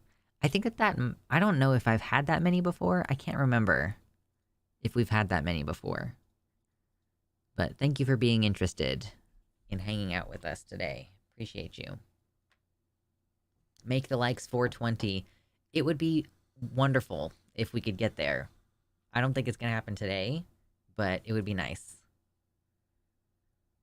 Radical humanism. True.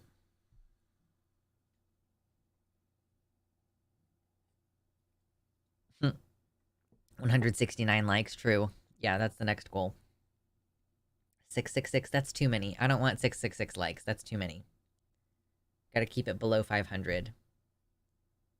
We've gotten to 100 viewers a couple times, and then it keeps dropping down because we're not doing any serious topics, and so sometimes people are just like, I'm not interested.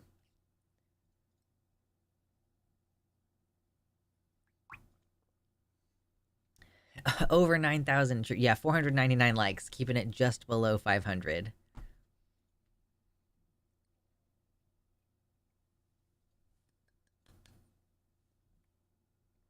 Yum.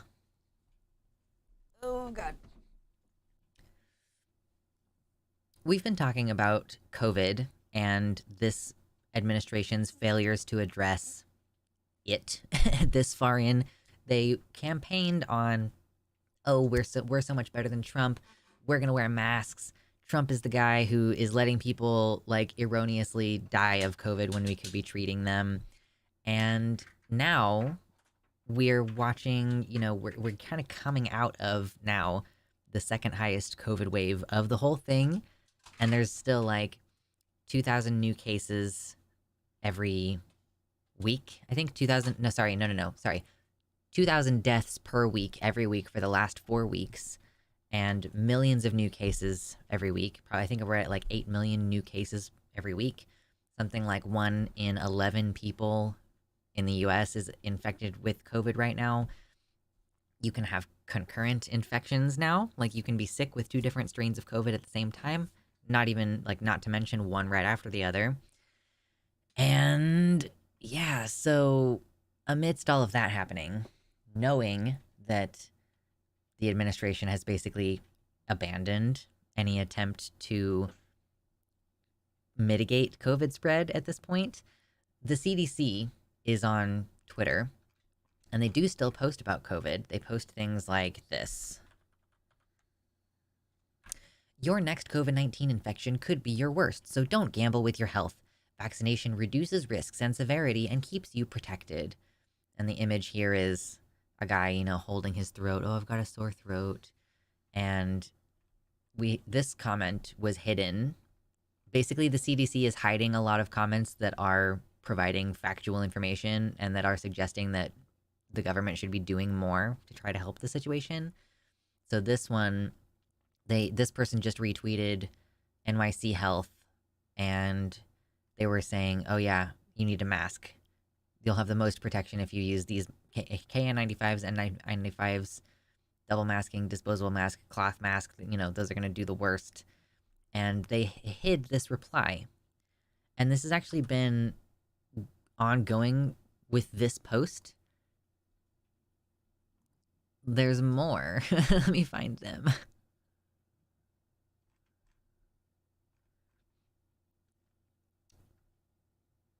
This is another one that was hidden. This reply was hidden. Notice how the long COVID expert protects against long COVID. How do we prevent long COVID? The best way is to prevent COVID in the first place. And he's wearing a mask. And this was from a Senate committee hearing recently that we reacted to on our show. And the CDC hid this in the replies to, I believe, the same tweet that we were just looking at. And, oh yeah, just real quick from the Vertlantic. No, you can't relieve loneliness outside. You have to be indoors for a long time in an unventilated crowded room to do it properly.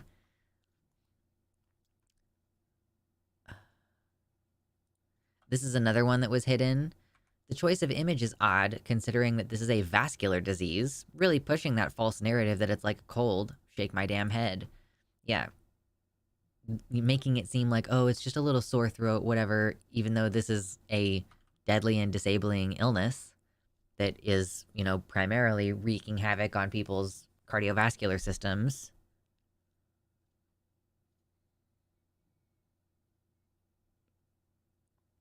They may be hiding it to make Biden look less bad. I mean, yeah, that's one of the things that it's part of the electoral strategy for the Democrats this year is they cannot acknowledge that COVID is as bad as it is. They can't, because it's a massive failure of public policy. It is a massive failure of leadership.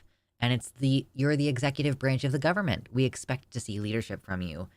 So yeah, if you have a bunch of excess deaths, you can't make Biden look bad. And again, I do think that it is part of Biden trying to appeal to the right-wing audience by going, oh, we're going to shut down these conversations about masks. We can't associate Biden with the mask image, because then we will lose out on all the psycho anti-vaxxers who have decided that they want everybody to die. Like, they don't want to vote for someone who would wear a mask.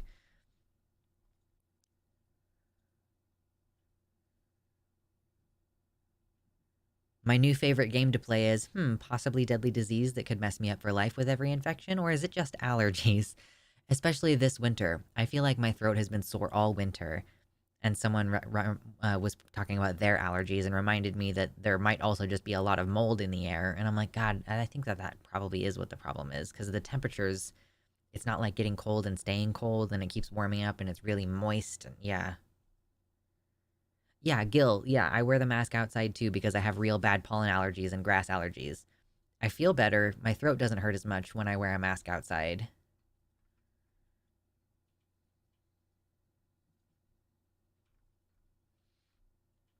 See if there's any more of these comments that I've seen. Oh yeah, I was gonna come to that next. Yes. Excuse me.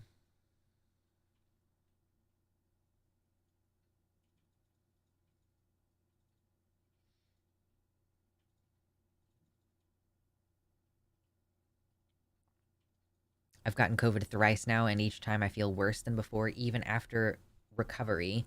I wish more people took this seriously. Right.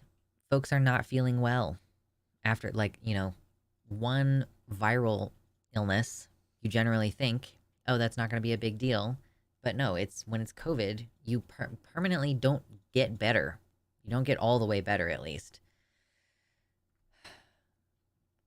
One more reply hidden by the CDC, and then we'll talk about a related COVID problem. So this reply was also hidden by the CDC. Again, another reply to this tweet. This is a collage of information indicating your previous COVID infection could kill you.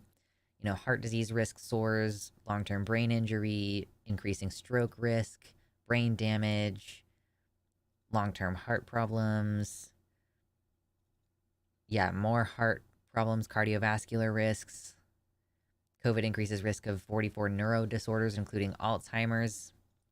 And yeah, these are the things that the CDC is choosing to hide.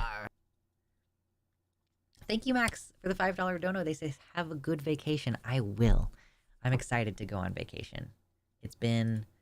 I took time off, to move, but oh my God, I was stressed out. It was not a good time. It was not restful, so I'm gonna try to actually rest this time. Thank you. Thank you, thank you, thank you.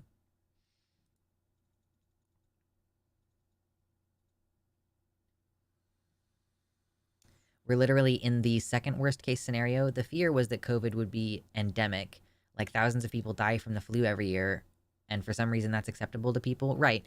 It's strange to me, yeah, that it took a disease like this for us to start going, hey, we kind of should maybe not be letting 10,000 people die of the flu every year if that's preventable. Like, clearly, even with the vaccines and the wide availability of the vaccines, people are still dying. So maybe we should be doing some more public health policy, ventilation kind of stuff, and masks, like just making it normal to wear masks. I think in certain situations, point blank, period. But outside in general, like in buses, I think you should just wear a respirator on the bus. I think you should wear a respirator on the airplane. I don't think you should be at the airport without a respirator on. An N95 has a respirator, y'all. They're not that expensive either.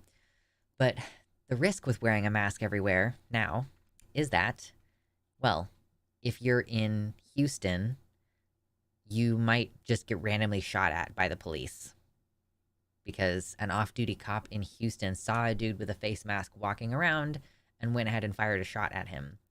Police have no explanation for why the shot was fired, except that the cop said that he found the face covering suspicious. The person who was wearing the mask fled, and it's unknown if that person was injured. So, I'm not really going to play this because I don't really care what the fucking pigs have to say for themselves, but yeah. And we've seen it before as well. The mayor of New York City, I think, was talking about how you shouldn't wear masks in businesses. Like, businesses should start cracking down on people wearing masks because, oh, if you're an honest person, you wouldn't be wearing a mask, would you? This is part of why I think that calling it a mask is a failure of public health communication. Mask makes it seem like it's just a face covering. You can say that, oh, because it's a mask, it's obscuring your face. It's like, nope, it's a respirator. It's a respirator. I am trying to breathe. It's a respirator. It's for breathing. It's not for covering my face, just to have a facial covering. People need to realize that, yeah, they need to be wearing like a rated respirator. If you were going outside and you could see that there was really thick smoke and you didn't want to breathe it in, just imagine that. Imagine the vape cloud. When some annoying kid, like some annoying 20-year-old breathes out a big fat vape cloud and you're like, I have to walk through your disgusting vape cloud now. That's what COVID does. It just hangs in the air. Anywhere in the South, you might have a redneck give you a hard time.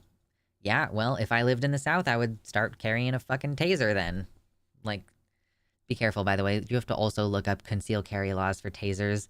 In Kansas, you can open carry your gun. Or sorry, no. In Kansas, you can conceal carry your gun, but you have to open carry your taser. You are not allowed to conceal carry a taser in Kansas. It's very weird. before COVID 2019, someone saw me wearing a mask at work and said I needed a respirator. I mean, if you were trying to protect yourself from illness, then yeah.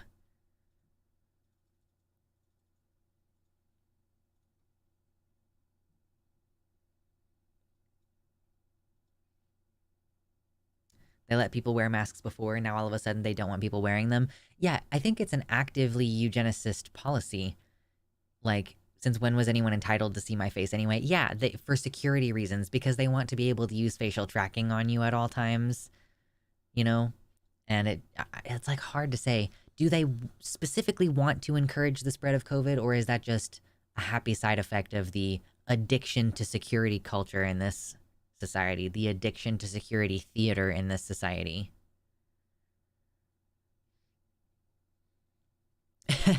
Mersh says, luckily, if you're an LGBTQIA redneck, the people around you generally assume you have a gun and then will leave you alone. That's how we're treated in Virginia, at least. Fucking fair enough. If I lived in the country, I would definitely be like, yo, I have at least a shotgun. People are deep faking our faces too without our consent. Why the hell shouldn't we mask ourselves? Yeah, I can't. You know, I'm fucked as far as my face being deep faked onto porn. Like, there's so much of my face out there at this point, but oh well.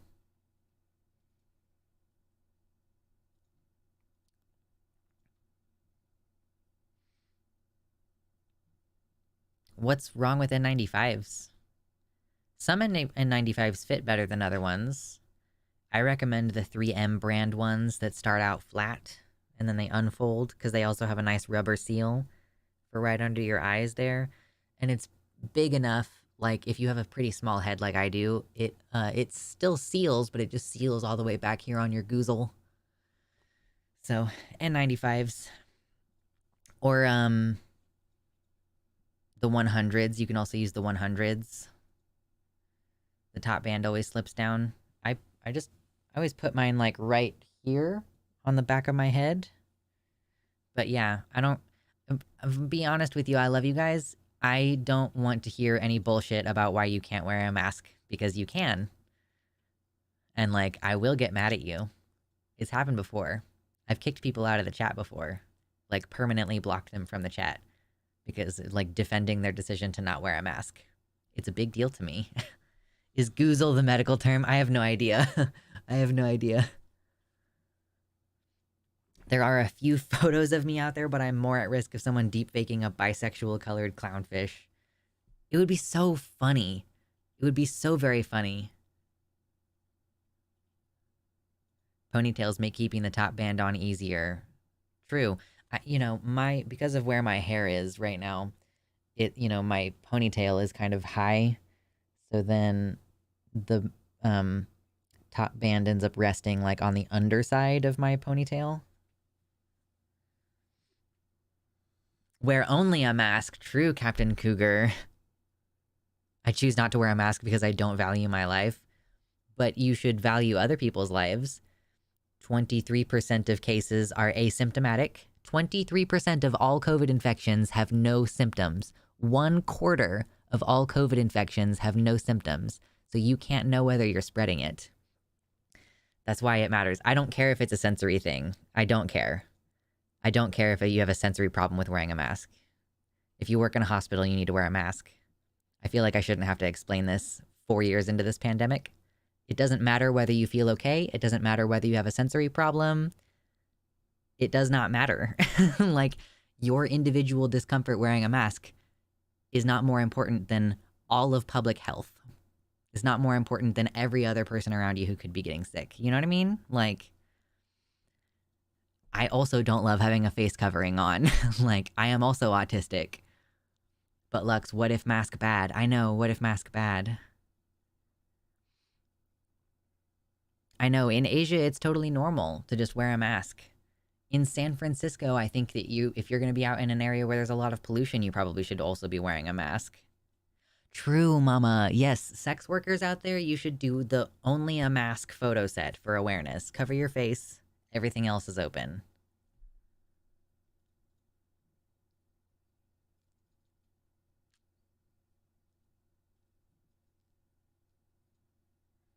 I know, people being anti-mask, we gotta stand up for the boys. We're not tolerating any anti-male sentiments in here, okay? No anti-male sexism. The masks are good. At this rate, I just want to wear a hazmat suit. Mask helps with my anxiety. I like that the mask hides my face. Bonus of wearing masks, I get to hide my face on on days when I have terrible skin.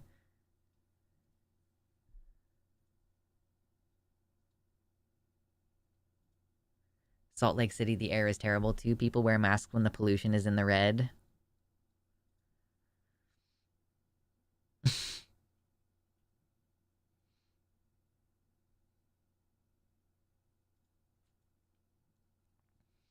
My boss at the beginning of the pandemic complained nonstop about not being able to breathe. And I was like, girl, I was doing this 2 months before they told us to.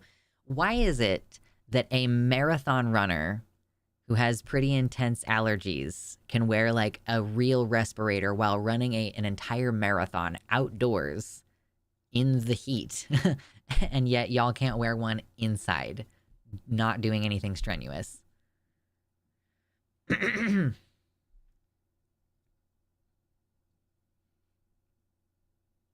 I always thought people looked super cool and mysterious with a mask on. Oh, I haven't drank like any water this show. I've not been thirsty and now suddenly my throat hurts. Laughs in all the hotshot firefighters I know.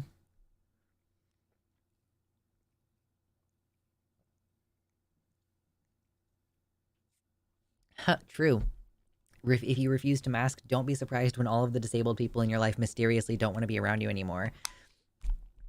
Did you guys know that the queer community is more likely to be disabled than the general population?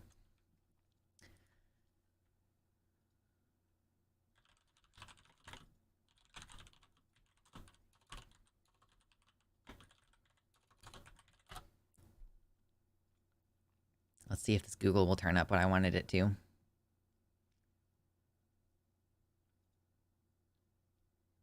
People claim they can't breathe from a mask, but then they will walk and talk at the same time for like an hour. And like, honey, if you couldn't breathe with the mask on, you would not be able to walk and talk at the same time. I know. Let's see.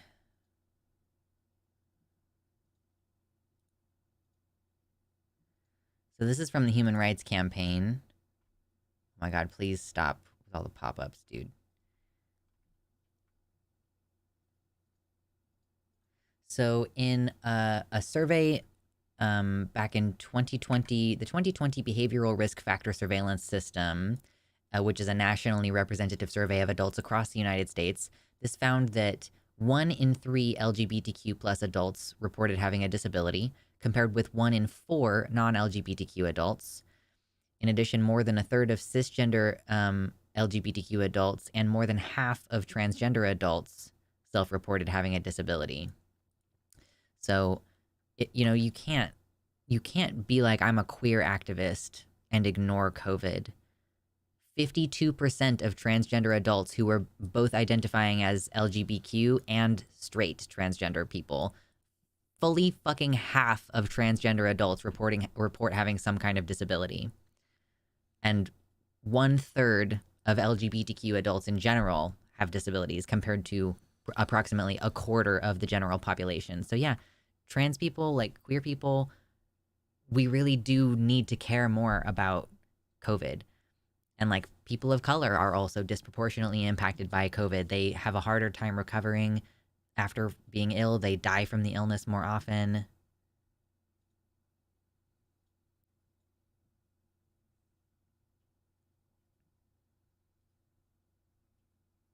Whoa, is something happening in the YouTube chat?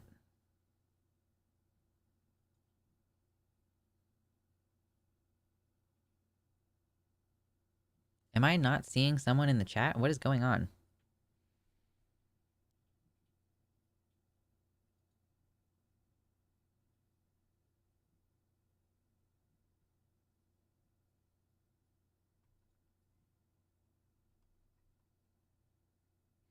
Is the COVID-19 situation different from how it is in the US at the moment?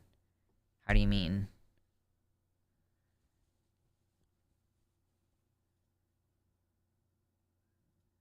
Great, give the bigots more ammo to justify their hate. They already love calling us mentally ill. Who are you talking about? What are you talking about?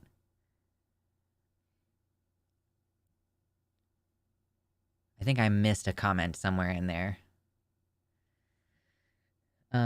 Is it different in the Netherlands versus the US at the moment? I think that pretty much every country on Earth is sort of just letting it rip. Excuse me. Tying LGBTQ people to disability. How is it tying LGBTQ people to disability to say that we are more disabled than the general population? Like, that's a fact. And it means that it should impact how non-disabled queer people think about disability advocacy. Like, you can't effectively host a transgender meeting, a trans pride. Let's say we want to do a trans pride parade or like a trans pride party specifically. And if you don't have COVID precautions, then 52% of trans people who are disabled can't go. Literally, so you're by refusing to accommodate for COVID precautions, you're actively preventing half of the community from participating. Now, and if you're doing a more general thing, a more general LGBTQ, like every gay club out there that's not enforcing mask use, that isn't putting in some kind of air filtration system, they are all actively excluding 1/3 of all queer people. Fully 1/3 of all queer people can't go participate in what is considered a pretty normal part of queer culture, like going to a club and being able to, have a drink or dance and meet people. Fully 1/3 of queer people cannot go participate in that part of our culture. So I don't know. I'm trying to talk about something within the queer community. I'm not even trying to talk about outreach to people outside the queer community. It's pretty clear that other folks don't care about the fact that Black folks and queer people are more impacted by all forms of disability and COVID.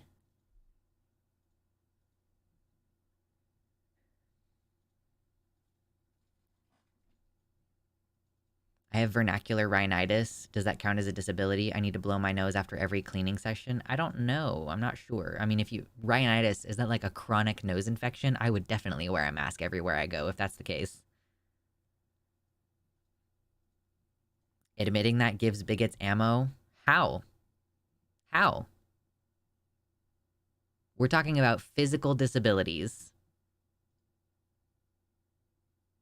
How does that give bigots ammo? It gives them ammo to do what? Is it gonna change anything?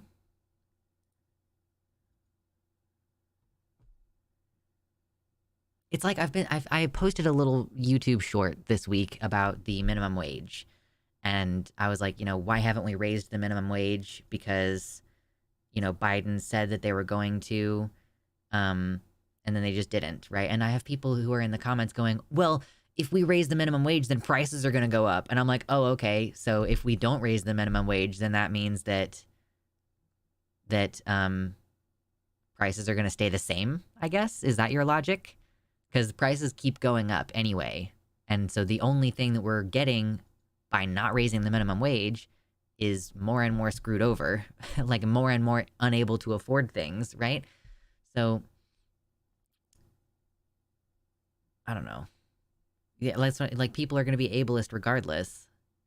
My dad developed COPD from the air pollution in Russia, and now he uses that as an excuse not to wear a mask. Cute. As though, like, his breathing problem is going to be made better by another infection from COVID.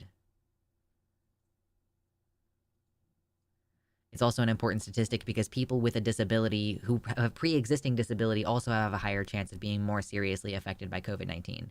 Yeah, that's kind of another, queer people who aren't disabled are more likely to be impacted by COVID, and queer people who are disabled are even more likely to be more impacted by COVID. He claims he can't breathe through the mask, and I'm like, shut up, you lying baby.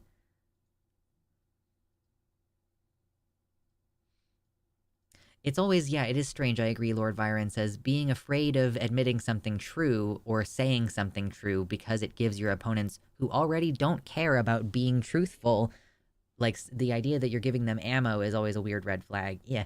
Like, why would we tailor our discussions within the community to what people outside the community who already don't care what we say?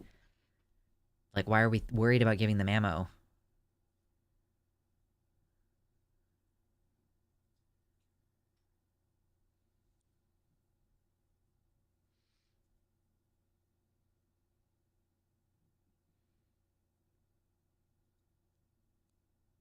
I only say it because I experienced it personally.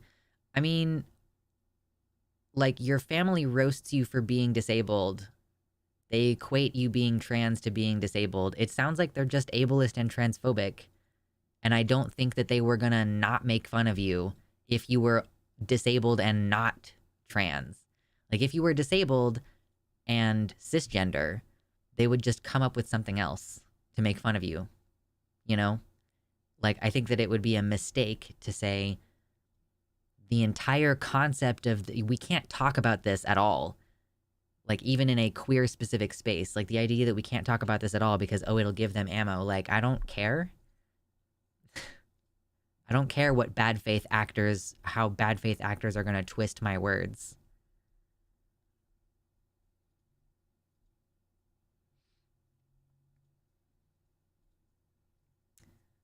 The problem with saying that this statistic gives bigots ammunition is also that it implicitly legitimizes the idea that disabled people are lesser.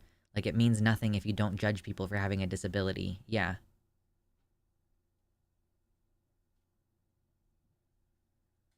Don't pile on, guys. When we have someone who's expressing their frustrations in the chat, be careful not to pile on. Because what you guys do is you end up making this person even more defensive. And it's like, it does present an interesting opportunity for me to discuss the issue that they're bringing up. But the more you guys, like, get mad at them, the less they're able to meaningfully, like, communicate their ideas. And it causes a breakdown in the conversation, you know? We have to be careful when we're discussing differences like this not to prevent people from engaging in the conversation in a productive manner, you know?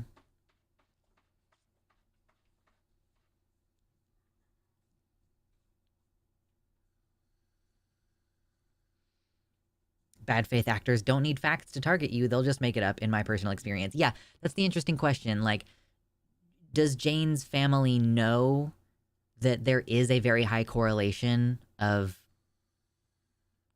people who are queer also have a lot of disabilities? Like, does Jane's family know that? Or did they just latch on to the ableist idea that transphobia or that being trans is like a mental illness, you know? We already have this cultural idea. And yeah, like, I don't, it's clearly like they didn't need my help to be shitty toward you.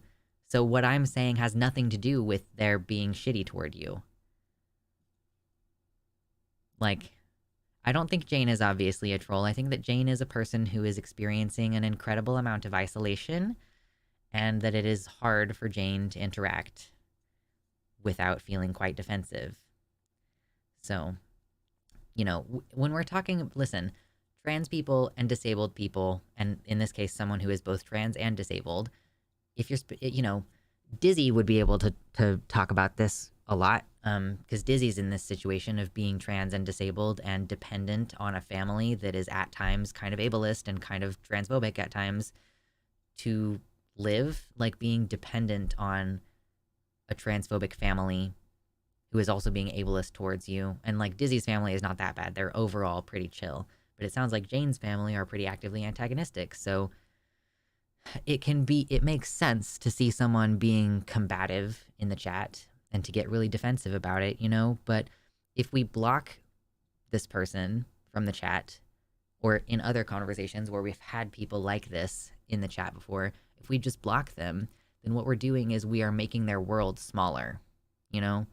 And it's, for some folks, it's actively endangering their lives because they rely on community donations to like stay in housing. Like there was an issue recently where a homeless guy was like having his housing threatened, his very temporary motel housing threatened.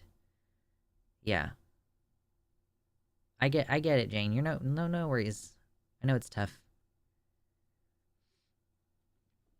Mm.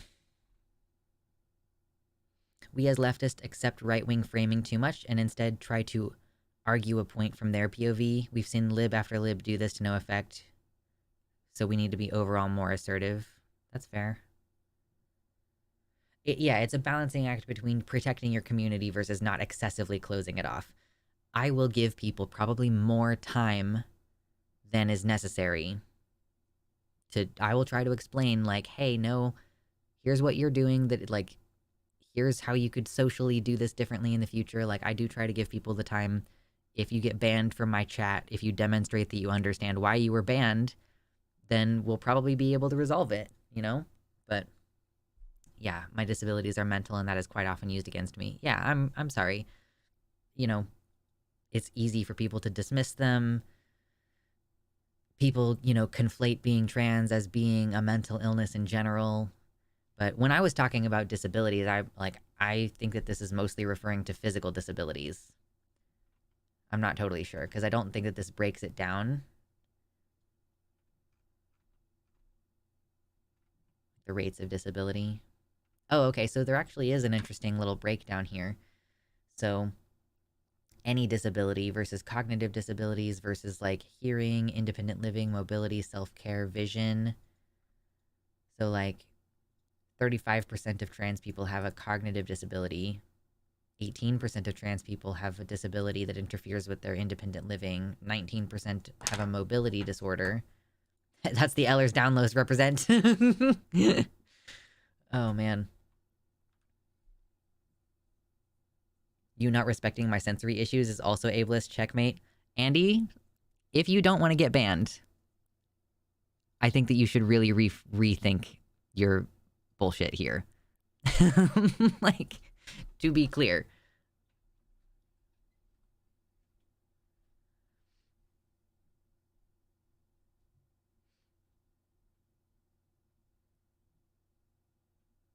Like, someone's sensory issues do not override their duty to protect other people from a deadly and disabling virus. Yeah. I had some uncles who got really mad when they realized medical assistance is paying for my HRT. I thought it was some sort of sarcasm. I'm not sure if it was. I'm like, don't fucking play with me right now.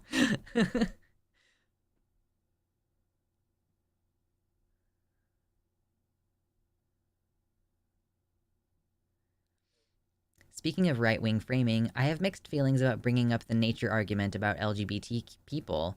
On the one hand, it is literally a fallacy, but at the same time, people aren't willing to challenge that assumption. Um, I think that I don't think that it's wrong to make that argument that that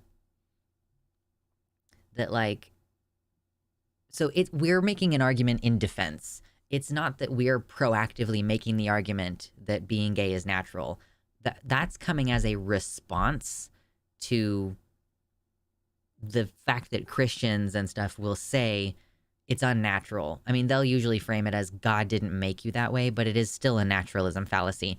So we are responding to that point by then bringing up the evidence that numerous species have, like, they change sex over their time. They change, they like change, they have different sexual orientations, you know, like the gay penguins kind of thing. There is an argument that is made against, like, oh, you know, only man would come up with something as degenerate as homosexuality. Like, so when we say, like, we say as a response, actually, there's a lot of evidence that this is natural.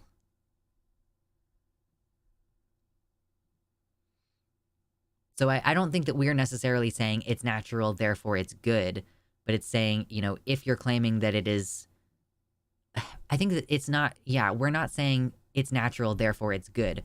We're saying if y'all are saying that we shouldn't do it because it's unnatural and therefore it's bad.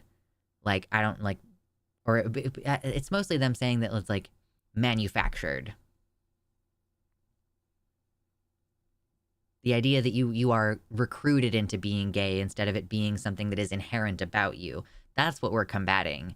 We're combating the idea that gayness is contagious.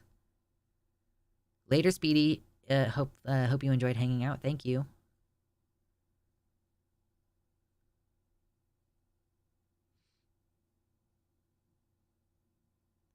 I was just learning a little bit about that, Rivuel. Rivuel says here down in Louisiana, most of the south part of the state, there is a soaring cancer rate because of the oil refineries and other industry. Right. I was just learning a little bit about that. There is a specific community, I think in Louisiana near the coast, where the incident, yeah, it's Cancer Alley. Like the people there have like it's like a 50 times more likely to get cancer in their lifetimes because there's just a lot of like stuff being pumped into the air. Literally, people are just breathing it in.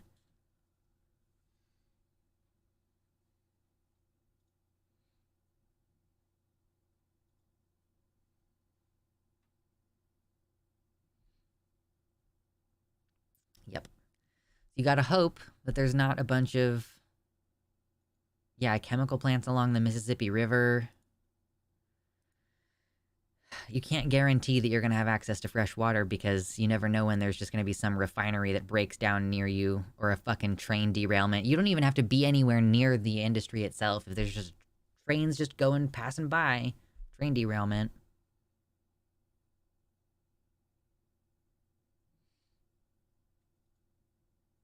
The Lord works in mysterious ways. Who's to say the gay is not okay? Come on, Karens. Drink water, babes. Drink water. There's a documentary about the Cokes poisoning a neighborhood. There are already pretty intense health effects for folks who were near the, shit, where was it? Oh, it was in Pennsylvania. I can't remember the name of the town. Was it Lebanon? Or something like that. Or was it Palestine? Was it like literally... I can't remember the name of the town in Pennsylvania where the fucking train derailment happened.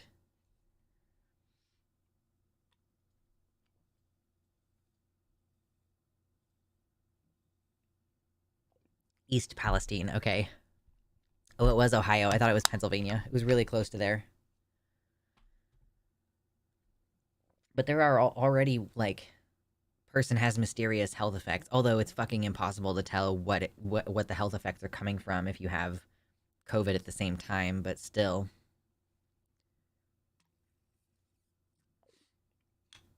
I love that anti-gayness coming from some dude wearing mixed fabrics and a tattoo. Leviticus. Itchy.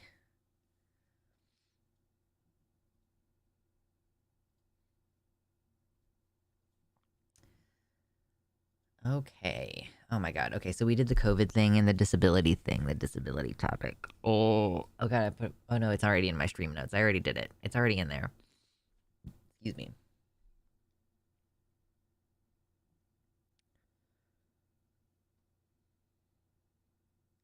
It's really hard not to feel blackpilled by the climate/environmental/pandemic crises. Like at this point, I'm just anticipating a majority of the population to die off in the next 30 years. Well, I have some good news for you. And that's that it's going to take longer than 30 years. But yeah, there is going to start being some issues with that. And here's my thing about here's what we're not going to do the black pill, okay? Because when the United States government falls, then we're going to be able to coordinate locally and start reversing the damage that they've done. You know, when the United States government falls, then the independent nations of indigenous folks here will be able to reassert some authority over what's happening, and we will not be totally fucked. Now, lots of people will be fucked. The population is probably going to drop down to like 2 billion over the course of the next 100 years, and that's a scary prospect. That's a lot of death, a lot of excess death. But, you know, I think my goal is to just be one of the survivors. Like, I am determined to live out my fullest extent of my years. I am going to avoid things that I know will shorten my time and try to maximize the things that I know will make it last longer and be well and healthy. Dude, these fucking gnats in my face. I didn't kill the fly, I missed it. I'm gonna live this life like I stole it. Fair enough. You're good, you're good. But yeah, so my thing is, I think that I'm gonna be able to make a nice little livable life for myself. And I I would like to have more faith in community interaction. So again, if I could be part of broader community efforts to reinvigorate the land, that would be awesome. I just am really skeptical of the interpersonal dynamics of, how are we gonna make it through like the apocalyptic situation that is going to occur. And yeah, it just seems mostly like making sure that I personally have the resources. I mean, and I guess that is the most important thing in some cases, because I can't help do broader land restoration if I personally do not have clean water and a place to live and stuff, you know? So you do have to be, it's like a put your own mask on first kind of situation. But also, humanity does better when we do cooperation. So I don't know. It's kind of hard to say.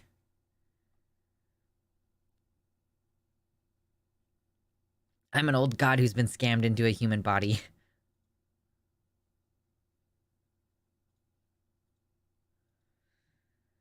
As Natalie Wynn said, the queer quest is to survive. It is the quintessential thing. It is the main important deal.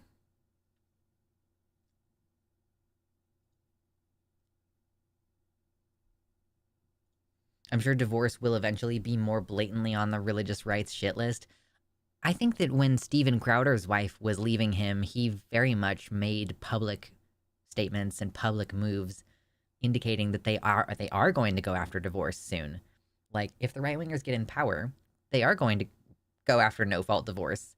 Steven Crowder was like, "Oh, I can't believe she can divorce me and I wasn't even like beating her or cheating on her." Like, why? Yeah, he said he wanted to make it illegal, basically.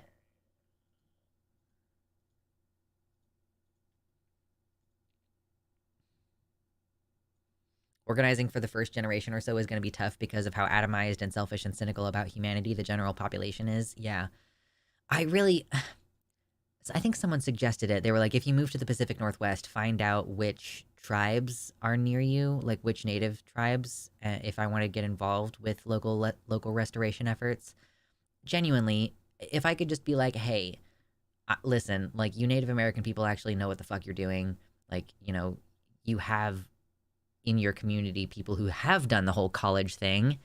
Like, I've done the whole college, or I would like to do the whole college thing. I think if I could start over and like have the money for it to do conservation ecology or restorative ecology. But there are already Native American folks who've devoted their entire life to learning about this shit, who can say, yeah, if we build a pond right here, it will have XYZ effect on the land.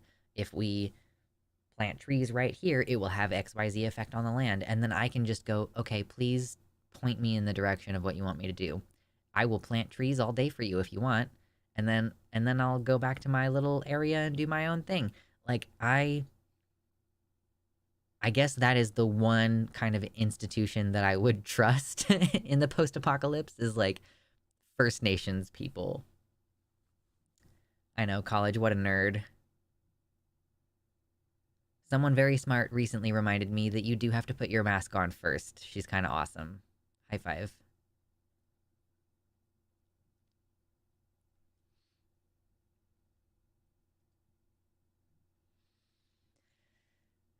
But it's going to be at least a little while. I think we'll still have most of our creature comforts for a bit. It's going to be weird because it's going to be atomized in that sense too. There's going to be people in the northernmost part of Minnesota who are doing just fine, and their internet keeps working and their electricity is still working and they have plenty of access to food, and they're just going to be like, I don't know, climate change doesn't seem like it's that big of a deal. Whatever, it's not that bad. It's not that, whatever, our winters are not nearly as snowy as they used to be, but whatever. And then there's going to be people in the like South and the global South who are going to be like, we are dying and we are fleeing. And yeah, it's dramatic how different it's going to be for different groups of people, just depending on where you live. That's how you get your partner to poison you. True. It's it's good. It's a good thing that divorce was made legal around the time that forensic science started to be a thing, because boy howdy, did women used to just kill their husbands.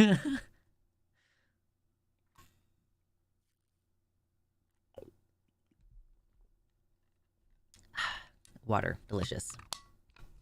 99 viewers. I got 99 problems, and viewers ain't one.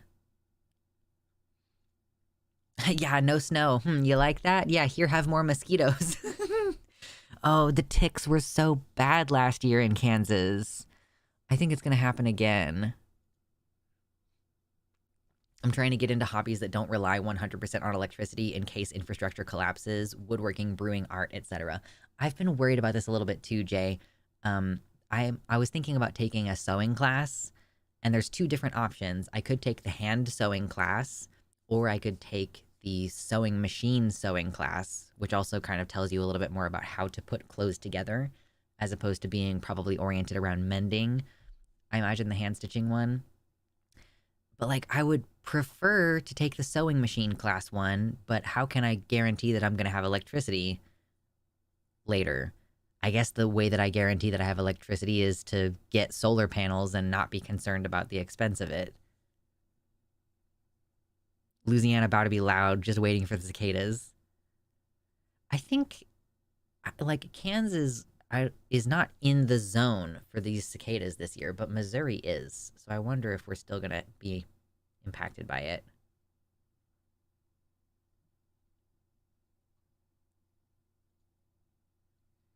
If they get rid of divorce, a lot of people will say, I can either be divorced or my spouse can be dead. Pick one. That's also what happens with, like, rape and abortion. You know, like, if you know that you can't get an abortion and you're raped, and you know that if you get an abortion, you will be charged with murder, and you also know that rapists usually don't see the inside of a jail cell, you are literally on so many different accounts, you are incentivizing women to kill their rapists, like, straight up. So machine sewing could give you an idea of how to make an analog/hand-powered sewing machine. I guess that's fair. Yeah, some of the old ones just have the foot pump.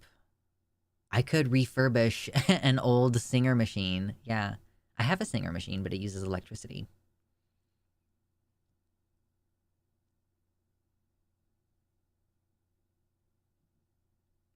I heard that there was a time when it was common for couples that mutually wanted to divorce but couldn't because there was no cheating involved. They would mutually agree for the guy to hire a sex worker to make the divorce legal. Not sure how common that actually was, but I thought it was funny. Yeah, I have no idea how common that is, but it is very amusing to me. It reminds me of the lavender weddings, you know, when like a man and a woman would get married and then they would have their neighbors and that was a man and a woman who were married, but it turned out that they had like a secret tunnel underneath their house, and like the women were in a relationship and the men were in a relationship. Hand sewing takes time, but the simplest technique can still get anyone by. Yeah, but I feel like I have to choose between, well, maybe I could take the other one in the fall or something. Like, because I think that the classes are going to be offered again later. So maybe I'll take the sewing machine class one now and then like the hand sewing one later, perhaps. My mom still has that old kind of sewing machine where you need to spin the big wheel with your hand to get the motion going. True. Divorce and reproductive rights protect men too from being killed by their abused wives and rape victims. It's good for men too, you know? Would you rather be divorced or dead? Those are your options. Oh boy. We're joking. We have jokes. We've got jokes. I'm thinking about taking a little step away to go to the bathroom. But we still have some topics to talk about today, so I don't want people to leave. So should I play something for you while while I'm gone? Should I do something? I've been playing Hassan videos sometimes to keep you entertained. But I could also just do this and indicate, like, look, we're about to talk about the next subject. Bugs. I want to learn how to spin and weave with a spinner and loom. That would be lovely. Yeah, crazy how not being forced to stay with someone when you're not compatible with them is a good thing. Wow, crazy. Voosh? See, it's funny to put on Hassan videos and then leave because of because he does that to people. Maybe I'll just have to change the text to say BRB. BRB. And then I'll give you bugs.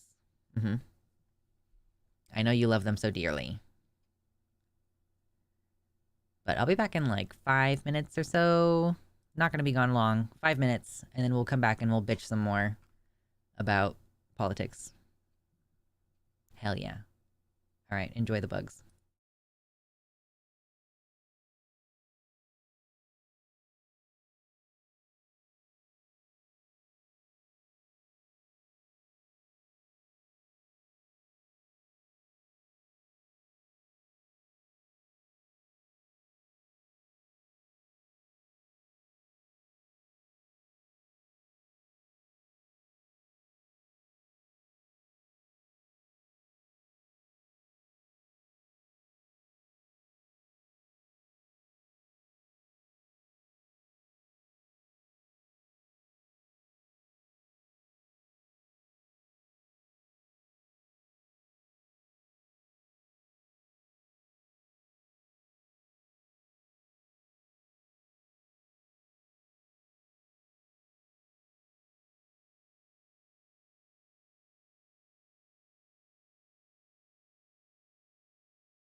Jump scare. Hello, I have returned. Ugh. welcome back to me and you. Hello. Bug fight? Oh yeah, they do that a lot. I think yeah, they're super active today because I dumped a bunch of water in there this morning. I was like, listen, this thing needs some water, and I have done more delicate things in the past, like spray or whatever. But what I do now is just I literally just pour distilled water in there. So they go ah. Bathroom song Lux Redux. Bugcam is a good BRB screen. It is. I gotta change from where it said BRB though, and now make it say the other thing, because I always forget to change it. There we go. Now it says what it's supposed to. Good. Jump scare. Crab raccoons, true. I've stolen a hair tie from Daddy Lux. How dare you? I definitely don't have, like, literally almost 10 hair ties at my desk right now. I just learned that possums only live for, like, 4 years. It was crazy.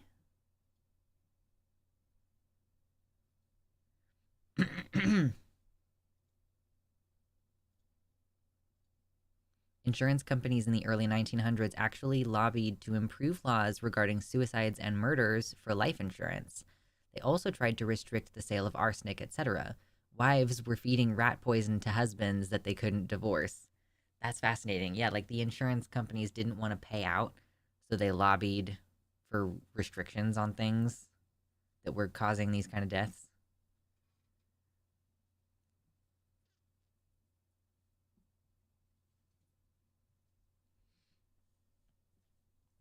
Good grief. I took textile arts in grade 9 back in the 90s. I also took food classes separately. Home economics was still around when I was a kid. It's just that they're elective courses. Yeah, when I was in high school, I don't think I would have had this option if I hadn't transferred to a different school.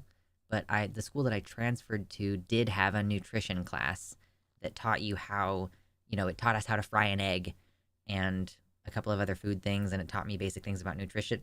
Excuse me, like if you like pound for pound, if you have the same weight of fat and protein and carbohydrates, the fat has like 3 times as many calories. It literally the same weight of fat versus protein, 3 times as many calories, which is why things tend to be low fat when they are diet foods, because it's just easy for you to get a lot of calories if you eat something with fat in it. So if you're trying to gain weight, that can be nice. Because you just like, oh, I could make a really easy change, like drinking whole fat milk instead of 2% or whole fat yogurt or whatever.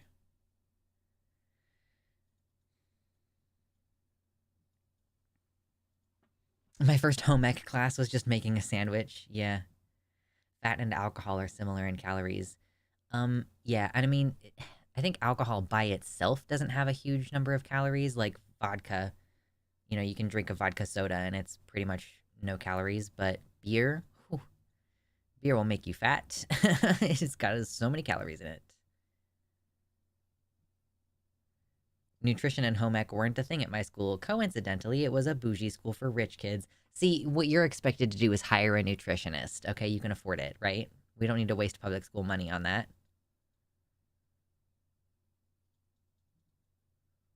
The evolutionary purpose of fat existing is as a dense calorie storage method, so that makes sense that it would be very high calorie to eat it. Yes, that makes perfect sense. Alcohol has more calories than carbs per gram. Yeah, it's not very high carb.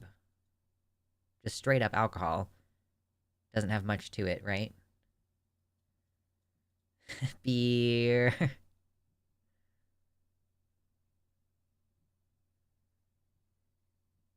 The majority of processed foods also being centered around 4 different crops, mostly corn and seed oils that are known to cause oxidization of our LDL. Yeah, like cottonseed oil is really bad for you, right? Like that's why Ritz crackers, they had to change the recipe because they got blocked in other countries. Like, you couldn't sell Ritz crackers in other countries because it had cottonseed oil. And that has a negative impact on your cardiovascular health.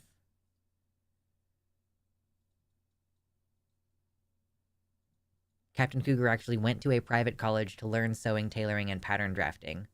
How's that going for you, job-wise now? Presumably you wanted it to be your job.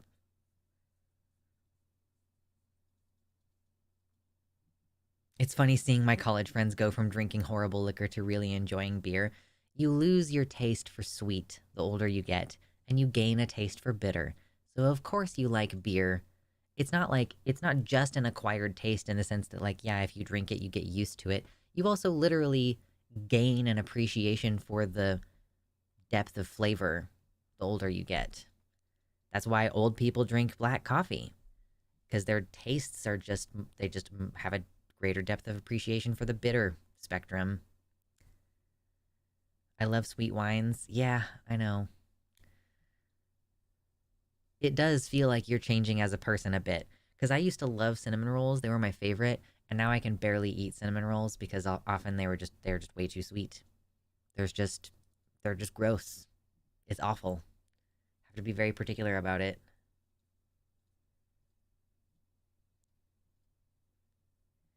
Any seed oil will oxidize when heated to high temps. The free radicals created will also oxidize your cells.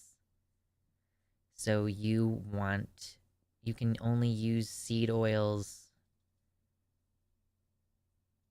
at low temperatures. You can't cook with them. Is that what I'm learning? So I can't have like sunflower seed oil be my primary oil, because then I would be trying to cook with it. I have to have vegetable oil. Is that what I'm hearing? I don't know how to make vegetable oil. Gotta learn to know so many things. If I want something bitter in my mouth, I would call someone's dad. Fucking true.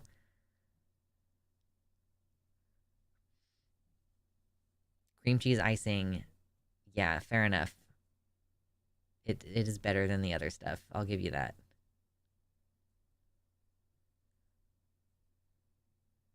Vegetable oil is also seed oils blended usually. Is there no such thing as safe oil to like cook at high temperatures? You have to it just has to be olive oil? What is canola? Is canola a seed? Vegetable oil is just canola, corn, and soy oil blended. All of them are seed oils. God. Okay. I didn't know that there was a correlation. But like oxidizing your cells harms them, right? Because oxygen, like you need to, like you don't want to take, you can't have too much oxygen because it's like that's the thing that sets things on fire.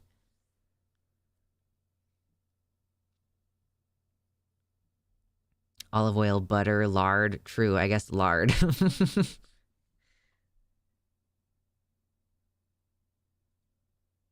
Can't really produce olive oil at a small scale. I don't think that if you just had like a couple acres of land, I don't think that you could reasonably produce any amount of olive oil that would like allow you to use it for cooking on a regular basis. You know what I mean?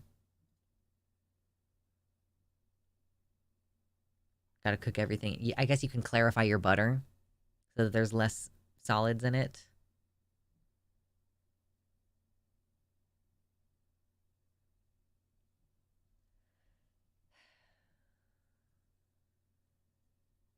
Yeah, to make vegetable oil, you just squeeze a vegetable really hard with your hands. It's less the oxygen specifically and more the electrochemical alterations it entails. Okay, fair enough.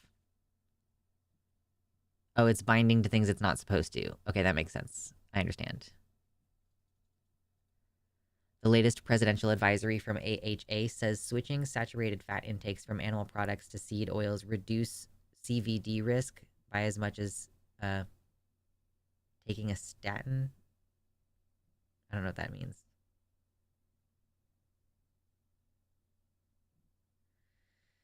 Oh, God. We should do more politics.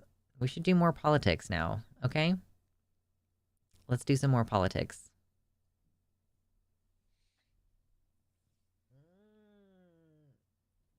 I'm gonna drink more water first. Always drink water, okay? Horties, stay hydrated. It's one of the things you do. Politics are dumb, but really important. I know. It's painful.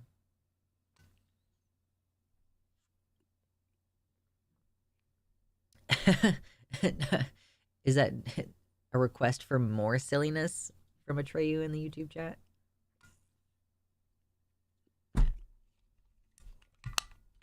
Okay. TLDR for jargon, switching from stuff like butter and etc. to oil reduces heart attack risk by like 30%. Okay. That's kind of what I assumed. I assumed that saturated fats were not what you wanted to have primarily in your diet. But I'm like, okay. I just didn't realize that seed oils were an issue on their own after being heated to certain temperatures.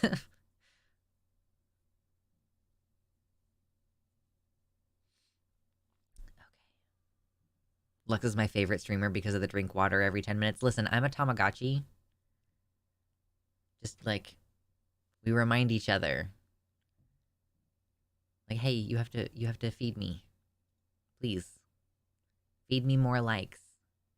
You have to interact with it once in a while to keep it doing its thing, right? Otherwise it dies. I will die without your attention, is what I'm trying to communicate. You have to hit the like button, okay? Oh gosh.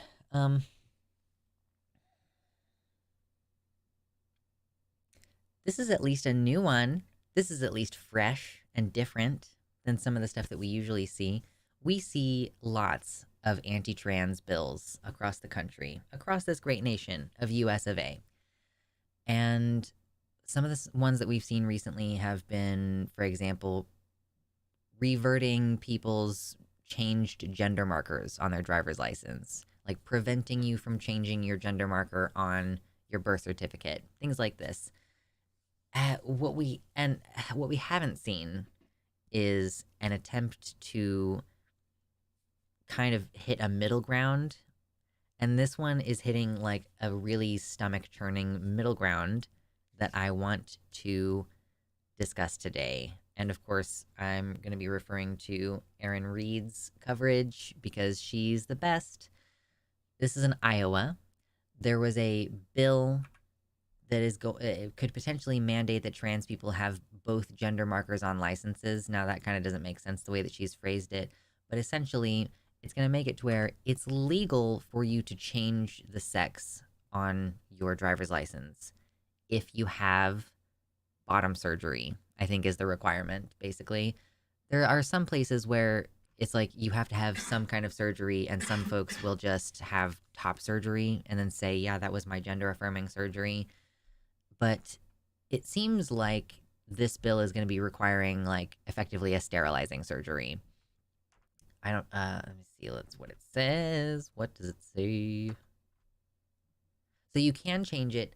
However, if you do get whatever the surgery is that they specify, you will also have to have some kind of marker on there that indicates that you have changed this, or that your birth sex is such and such.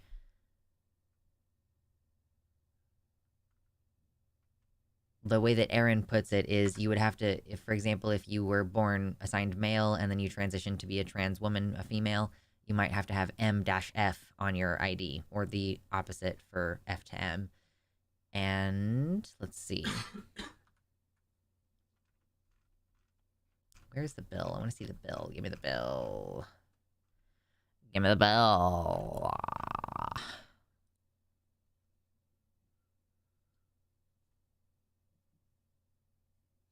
Shout out to all the Nintendogs who are definitely dead. True. Oh no.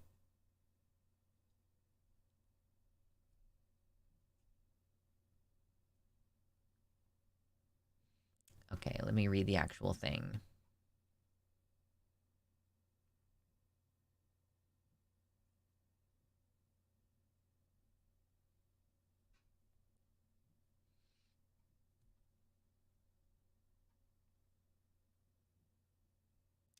So interesting.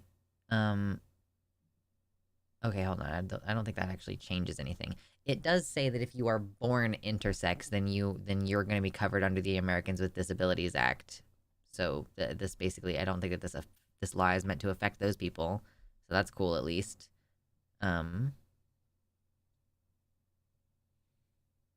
yeah, are they not acknowledging our identities without the specific operation that they're propagandizing around? That is a good question, Lord Byron. Like, let me see. Of course, it's, I don't want to make you read all of this. I'm gonna just try to find the parts that matter to me real quick.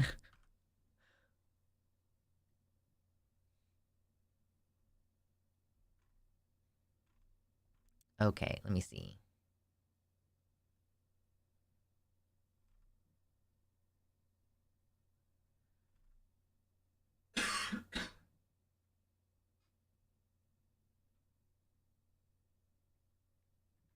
So it does say right here, if the applicant evidences through a notarized affidavit by a licensed physician and surgeon or osteopathic physician that by reason of surgery or other treatment, the applicant's sex designation has changed, the license shall reflect the sex designation of the person both at the time of birth and at the time the application is made under this section. So, yeah, it doesn't specify what type of surgery. So, and it also says surgery or other treatment, which means that a doctor could still write you a letter as this is what happened when I changed mine in Kansas when it was legal to change your sex on your driver's license. I had been taking hormones, and the doctor said, okay, this person has undergone a medical treatment to make their sex align with this other sex than the one they were assigned at birth. So that's like that's the situation as it will be here. It's not cool that it's got to be on the driver's license as, oh, you have to be indicated that you've changed. This is one of those kind of spooky on the way to genocide things, that yeah, you have to have a doctor sign off on it. And it's like the Star of David, and it's like the pink triangle. Like, there are things that are placed upon you by the government, basically, that are making sure you can be identified as the thing that you are. So it's really a concern when an increasingly right-wing government wants a marginalized group to be readily identifiable by making them carry a form of identification that marks them as part of that minority. As a Jew, this is alarming. Yeah, thank you. Like, yeah, it's. And I think another part of this bill also changes legal recognition. It's like you can change what it says on your ID insofar as you can basically declare that you're trans on your ID, but that for the purposes of most laws, they're defining like the terms woman and girl refer to females, man and boy refers to males, so that like laws that cover sex discrimination and like sex access to like services, uh, I think that that's going to be basically just because your ID says that you're trans doesn't mean that you suddenly get access to those. I don't know, like single sex spaces probably is going to be one of the main things.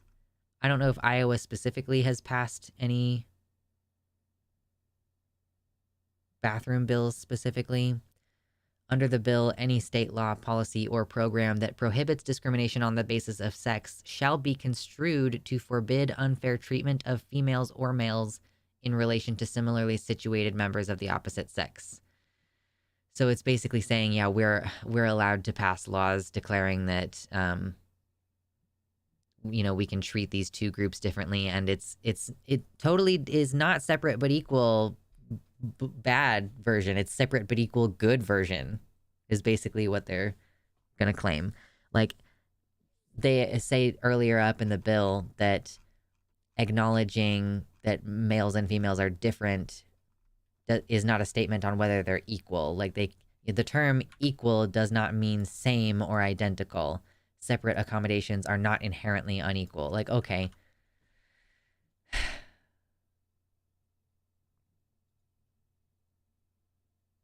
Time to remember that Iowa was the first state to legalize gay marriage. Love that. Yes.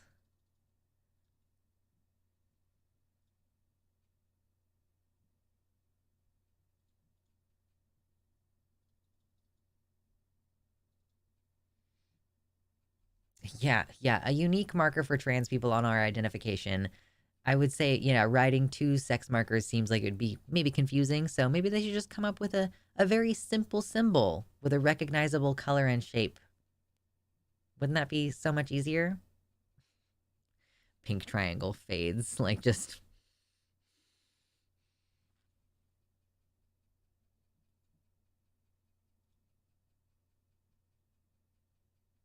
It's a meaningless distinction between this option versus not allowing you to change your marker. Either way, the function is to make sure that you can't be stealth. Yeah, that you can't hide your transness. They have to. They can always tell, but they also need you to carry a fucking card that says that you are a tranny so that they can identify you readily.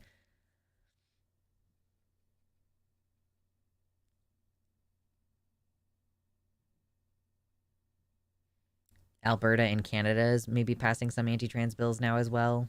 Always good. Also, keeping out, it's good to keep an eye out for any attempts to pass a stop and ID law being passed there. Right, they did one in Arizona, I think, a number of years ago, where it was basically if a cop sees you and suspects that you might be an illegal immigrant, then they can just stop you and you are required to show your ID, um, just as a matter of them racially profiling you, basically. Like, we're legalizing racial profiling from the police. So,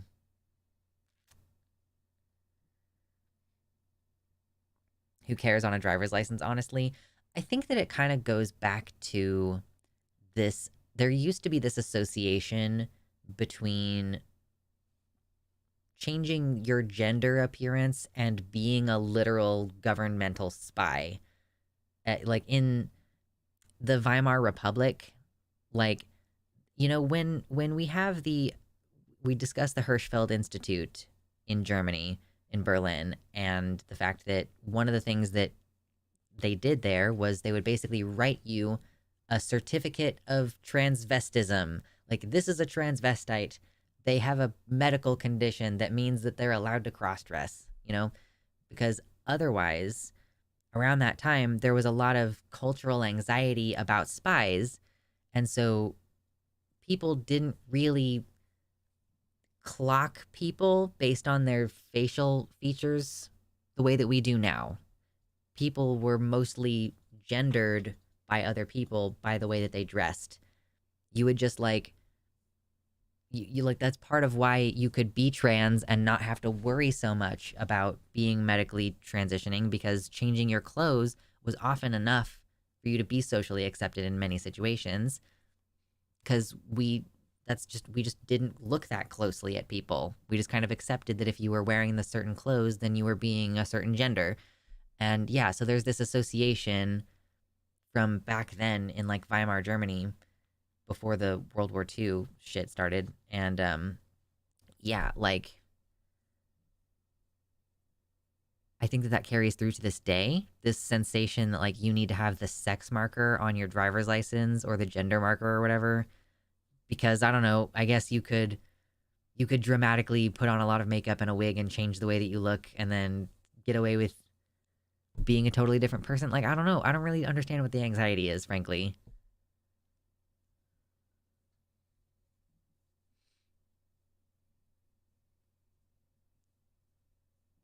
I, for one, totally trust the party in control of 9 of the top 10 child marriage states in their quest to root out pedophilia. True.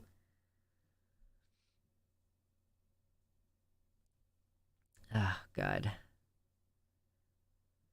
But I don't think it's clear whether this one is going to pass. What's the prognosis on whether it's going to pass? So this bill was introduced by the governor, which is problematic because that means that it might have stronger political support. I'm just paraphrasing Aaron right now. Um, so it's considered by the governor to be a policy priority.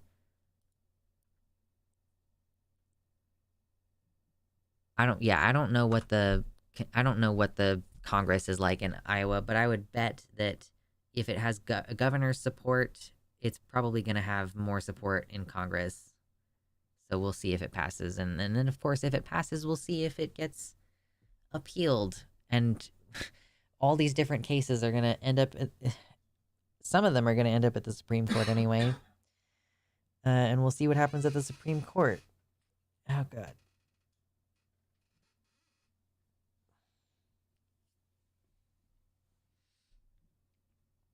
Good grief.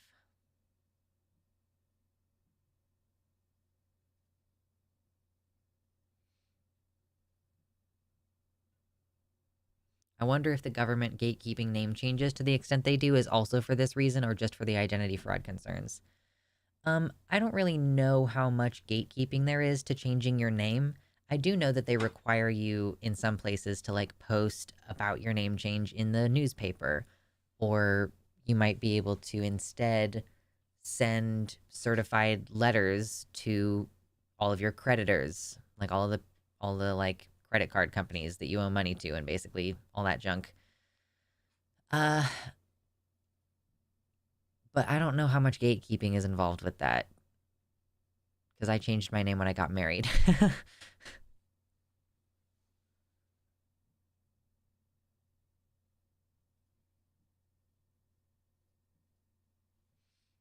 These things give me a huge amount of anxiety. I know. That's why we don't talk about them very much during the show. We gotta, like, we talk about the news and then we do something else.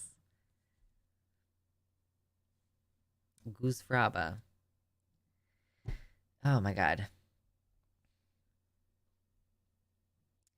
The headache is real, y'all.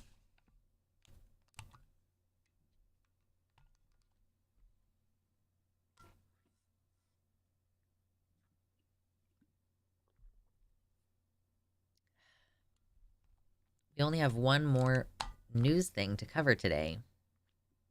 And that is Brianna Ghey and the sentencing of her killers.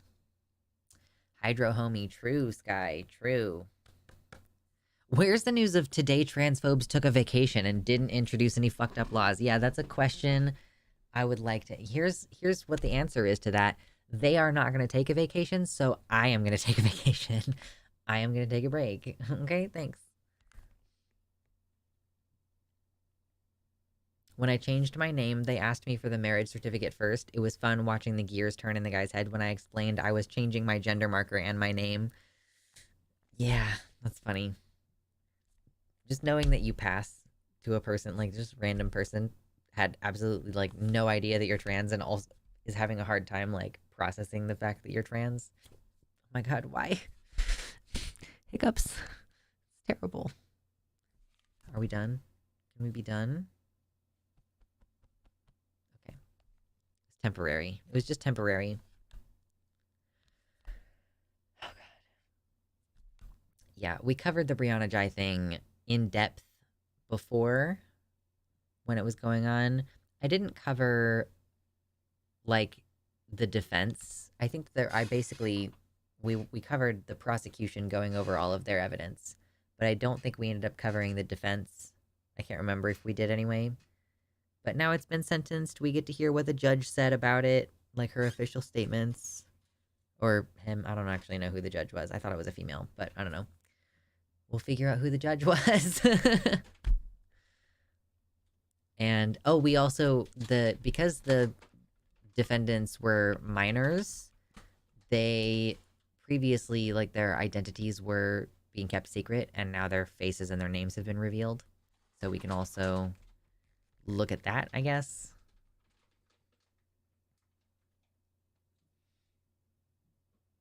Goose Rabba, Atreyu got my anger management joke, apparently.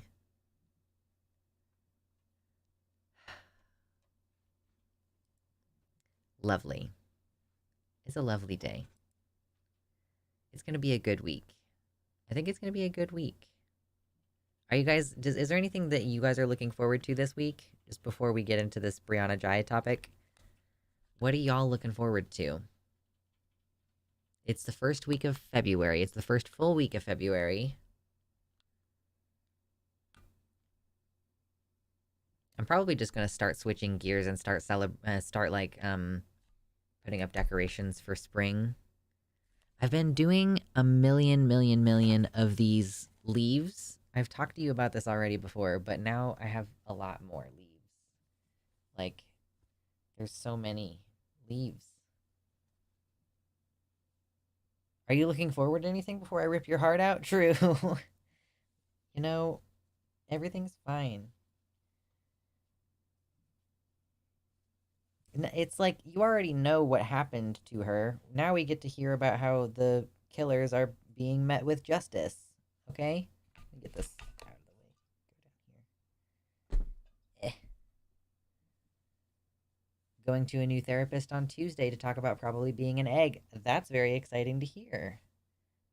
I hope that all your dreams come true and your egginess doesn't last much longer. I'm making a shirt. Can you see the shirt? The shirt of the shirt? I have no idea how this is going to actually go together. I'm just kind of putting it places. But this is something that I'm excited about. I've been spending a huge amount of time doing this.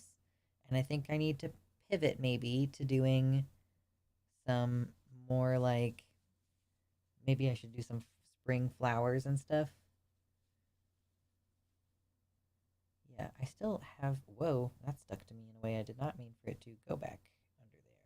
Okay. Yeah. I don't know. It's a work in progress. Are you making a crochet leaf tunic? I mean, basically, that's more or less what's happening. How does it look? I can't see. They're falling.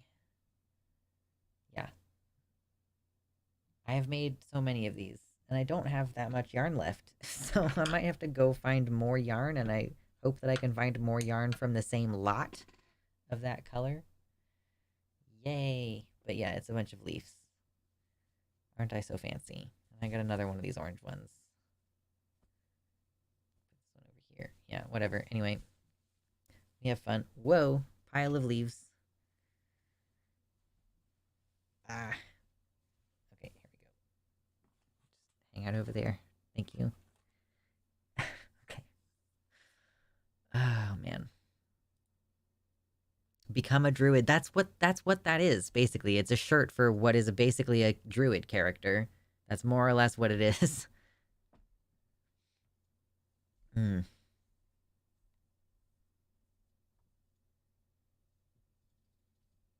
I'm hoping for some good results at my appointments this week, so strangely excited for doctor's visits.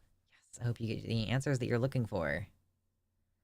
I did have some Cadbury's cream eggs to look forward to, but they're gone. Carving my giant wooden sword. High fives. I'm filming a new collab tomorrow for my content and another one in a couple weeks. Ooh, yes. That is exciting. Crochet coasters. My grandma would do that with her crochet leaves. Yeah, I could do that, but these are specifically for the shirt. I literally might need to get, I don't know, do I need I don't know. We'll see if I need an entire new skein. Is there a condition like doctor phobia? I have it. Doctors give me the heebie-jeebies. I don't know. I don't think so. It's probably just you've had bad experiences.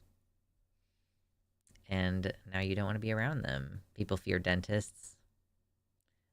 My combined fear of dentists and doctors. I'm sewing cat ears this week because it's my job and a crime to let cat boys go without buying new ears. Absolutely. Agree.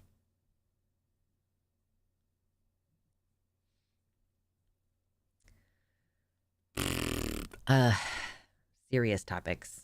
Such a bummer. What a bummer. We have managed to get 167 likes today. We're currently at 75 viewers. We've been going for almost 3.5 hours. It's been a pretty good day. Appreciate y'all coming to hang out. Everybody who's donated, everybody who's liked. You make the show even cooler than what it already is.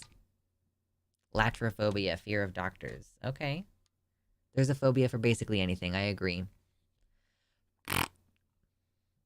Welcome back, Emily.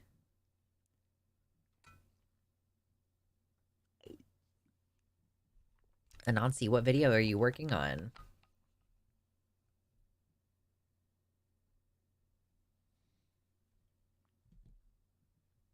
Hello, new person in the chat. Welcome, welcome. Oh, God.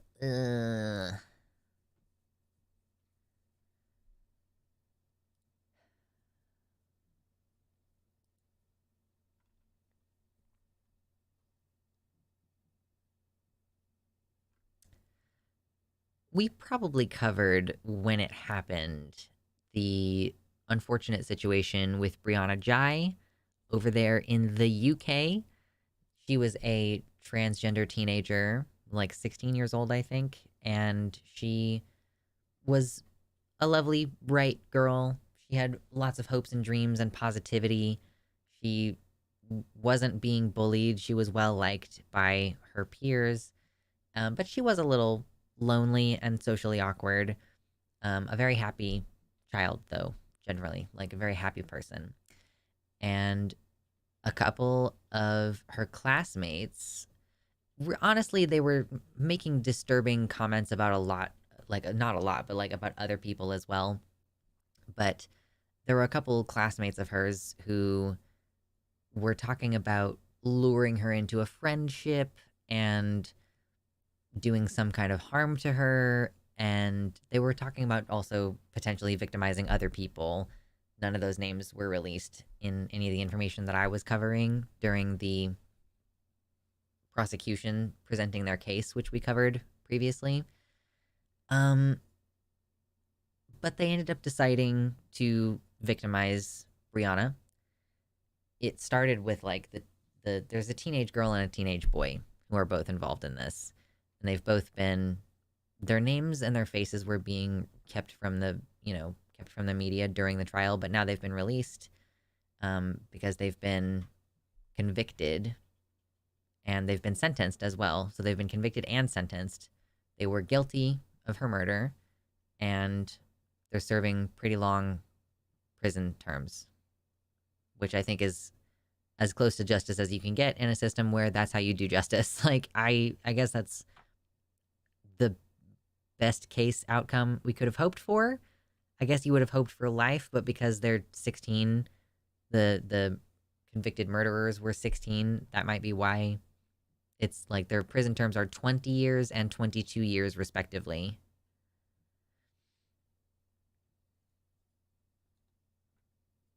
Yeah, the scary thing is that you can't predict people's behavior. Like, the girl of these two teenagers was pretending to try to be Brianna's friend while meanwhile texting this boy. Her name's Scarlett, his name's Eddie. So she was texting him about her relationship with Brianna, and she tried to poison Brianna. I mean, she succeeded in poisoning Brianna with, I think, some like Advil, ibuprofen, something like that. And it made Brianna very sick, and she threw it all up. But that was like, she was trying to poison her, murder her fully, and she just didn't succeed in killing her. And then they came up with this plot to lure her out in public by pretending to want to hang out as friends, and then basically like stabbing her a bunch. And they did that, and now she's dead. And so these people have been convicted of her murder, and I wanted to look at some of the coverage of that, see, if there's any additional information.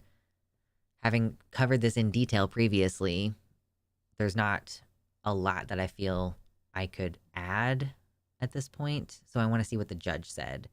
So obviously it's good that they've gotten their terms.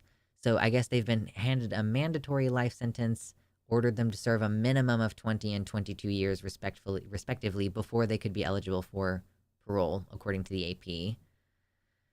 They would have faced longer minimum terms if they were over the age of 18, and they will be transferred to adult prisons when they turn 18.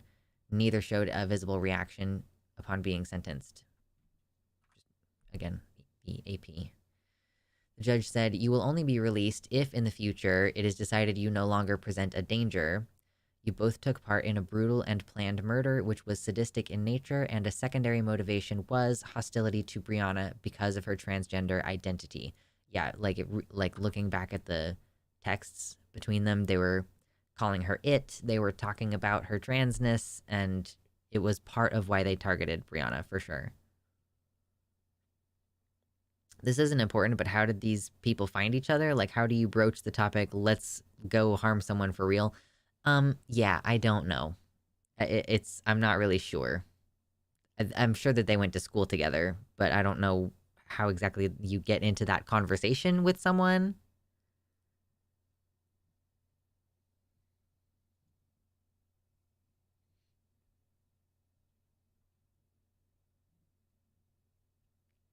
The girl also claimed to have a crush on Brianna, so this is also like weird chaser behavior. I think that's fair to be on the lookout for that. So the judge declared that transphobia was a part of the reason. Like it was at least a secondary motivation.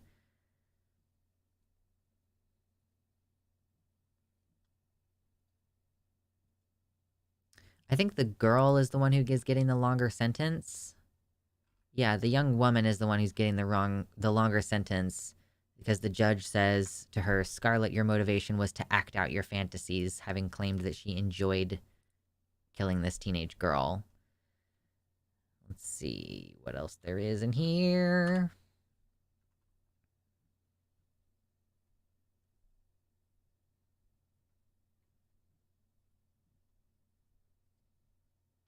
The dad, Brianna's dad, speaks very strongly and basically condemns the killers and says, like, no amount of time spent in prison will be enough for these people. He was, looking forward to continuing to flesh out his relationship with his trans daughter. He was a good supportive dad who was, happy to have a trans daughter. And man, that sucks. It's like everybody is missing out and like everybody's losing out in this situation in a terrible, terrible way. It's crazy. I hate prisons, but I hope they stay in them forever. Right. So long as we're doing prisons, I don't think that these people should be part of society. Just so long as we're doing this way.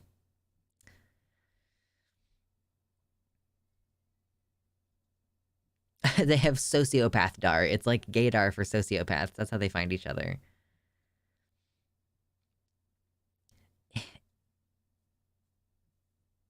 I don't. I wonder if this is also a problem of the whole issue we have in the U.S. at least of schools being understaffed, too many kids in there. Like, is this a it is a mental health concern, right? That these kids fantasized about harming people, and but why did no one notice that they were clearly not very well adjusted? Like, it can't be that the only expression of being poorly adjusted human beings was them chit-chatting to each other over text message. Would something like more attention, like more available resources to see what was going on, and then yeah, of course the whole we want to improve the messaging around trans people. We want there to be more acceptance and stuff like that. So we're going to continue working on those things. But these individual people are still going to have this problem of hatred because there's still going to be that contingent in society for a while yet. So what do you do? How do you intervene on this? How do you address this before it gets to this point? Frankly, if any of the parents of these two kids had been checking to see what kind of messages their kids were exchanging, that would have probably made a pretty significant difference as well, because there was a long, long string of evidenced text messages. These two teenagers talking about hurting people, not just Brianna, but yes, planning to hurt her specifically and talking about attempting to poison her and stuff.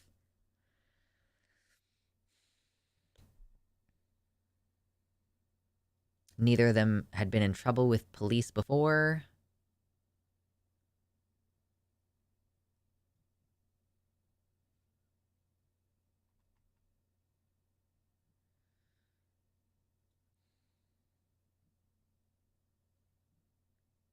I'm reading. Okay. See this.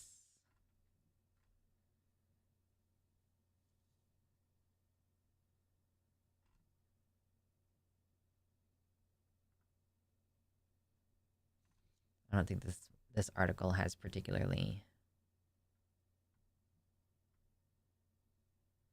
So yeah, oh sorry, here's another quote from a different article. This is from the BBC. The judge added that the messages sent by the boy were transphobic and dehumanizing, adding that he, quote, undoubtedly displayed hostility to Brianna based on her transgender identity. Thank you, John Getbent, for the tier 1 sub. I appreciate you.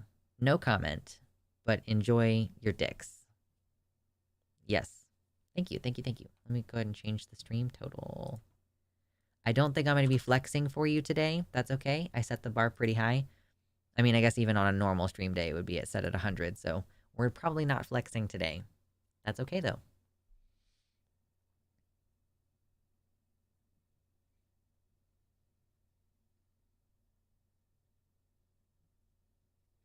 It's possible more attention could have helped, but there's always the chance that people slip through the cracks when you affirm a right to privacy and give kids a chance to grow as people. I feel like there's a balance, right?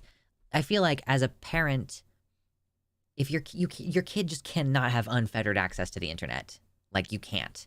You know, like my parents are not very attentive, and I found out because because we were just talking about it, and she happened to be comfortable telling me that, like, my at the time 15-year-old younger sister was having like an adult solicit nudes from her and her, like, harassing her about it, and I was like, block him right now. Like, pull out your phone right now and do it now while I'm standing here. You, as a parent, you have to be at least somewhat involved. You have to know who your children are talking to. You should know what content they're consuming and like what they're thinking about on a regular basis. And you can accomplish that without invading their privacy unnecessarily. You know, you can discuss like, listen, I need to, for your safety, know what's going on. If you're talking to someone, you know, you might not be aware of the red flags that I'm aware of. Someone might be preying on you online. Like, you need to regularly check in with me and maybe like have a consensual show me what's in your phone kind of situation or something. Like, I truly think that today's parents are wildly negligent. Like, I know some teenagers who have had actual, like straight up actual neglect, but I also think that many teenagers and people in their 20s nowadays had upbringings where they were being pretty profoundly ignored. It's like, the parents are making sure that the kids are fed, the parents are making sure that the kids are going to school, but there's basically no real teaching, there's no real discussion, and that's part of why, the public school system does need to address things like consent and does need to address things like how to balance your pocketbook and things like this.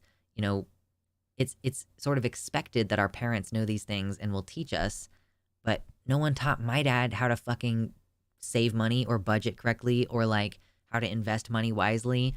I learned that in my high school econ class.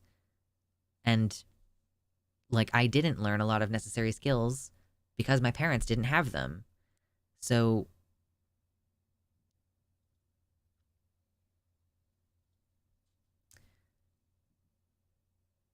we are the today's parents, Lux. Yeah, I know.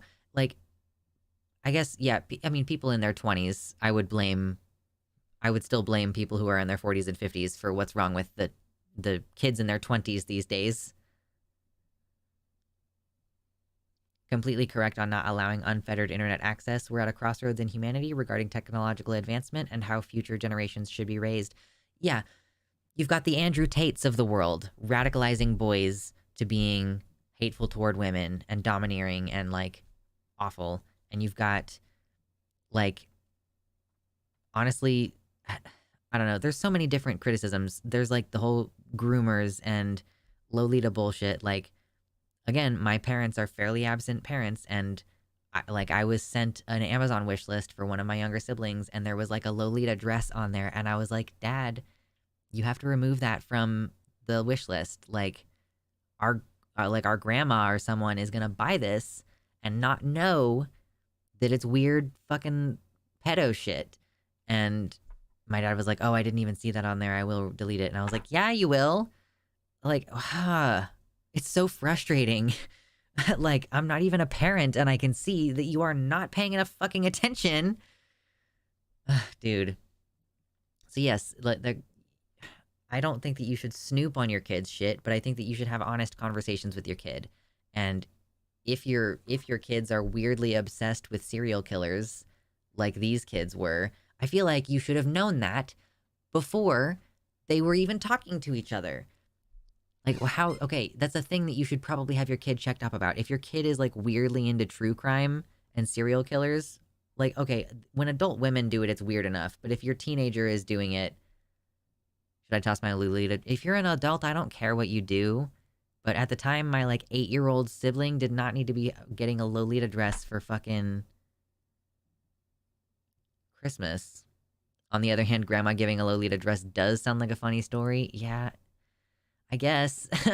I would have just, I don't know. It's so dumb. I wouldn't have even known about it if it wasn't on the Amazon wish list. The unfortunate thing. Okay. I'm reading more. Reading.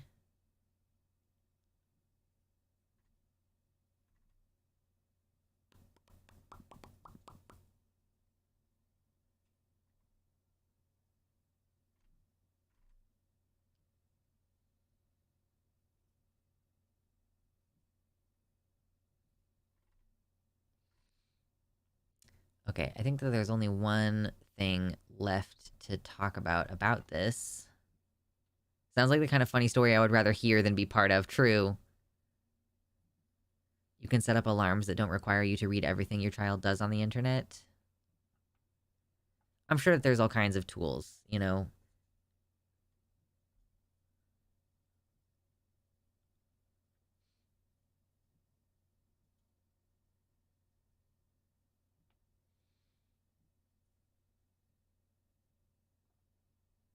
I'd personally be a little bit worried if I had a girlfriend who was into true crime stories like Black Widows and Wives with Knives. True.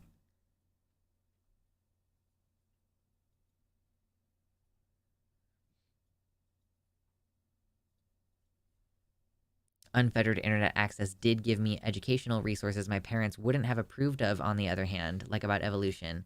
Yeah, but you could have found that at school as well. You know, that wasn't like you didn't need to do that at home.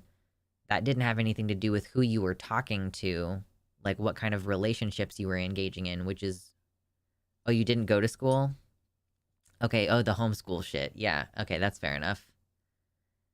We can be thankful that these Christian homeschoolers don't know how to set up networks that prevent their kids from Googling the word evolution.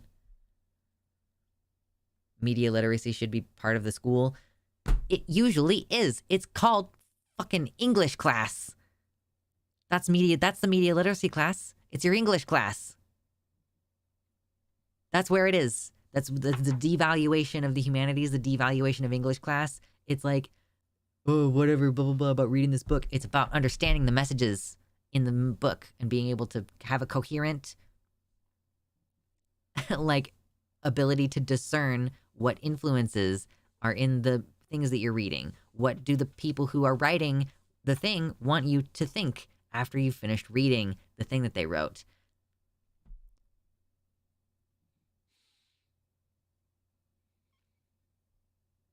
I wish my English classes taught media literacy.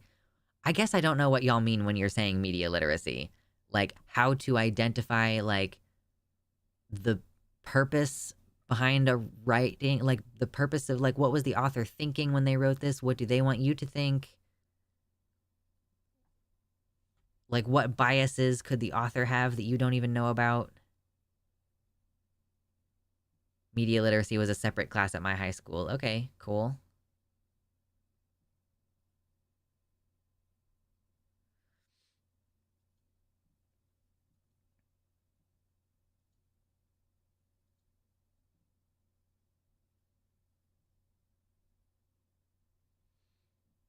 not just evolution. Most public schools don't have adequate sex education, even in blue states. So internet can be helpful for that, but it's also really tricky. Yeah, of course.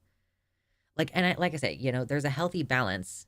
I think even as a progressive parent who is otherwise mindful of consent and privacy, you can overstep on the consent and privacy stuff.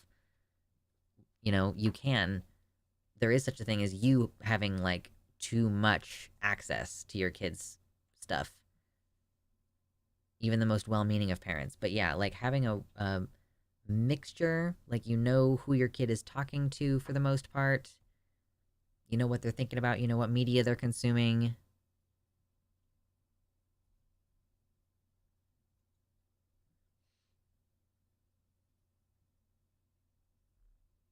I remember taking an internet safety class in elementary school. I don't think I ever took an internet safety class. I did a typing class. Lots of English classes are just grammar. Well, it depends on the age, right? By the time you're in high school, you should not be just doing grammar anymore.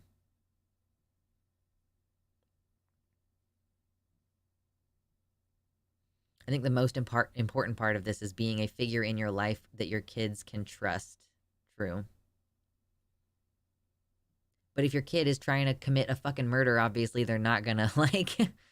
I don't know. Yeah, I don't know. Is like the lack of a trusting relationship between the parent? Are we gonna psychoanalyze that? That's why these kids became weirdly sociopathic about hurting this girl.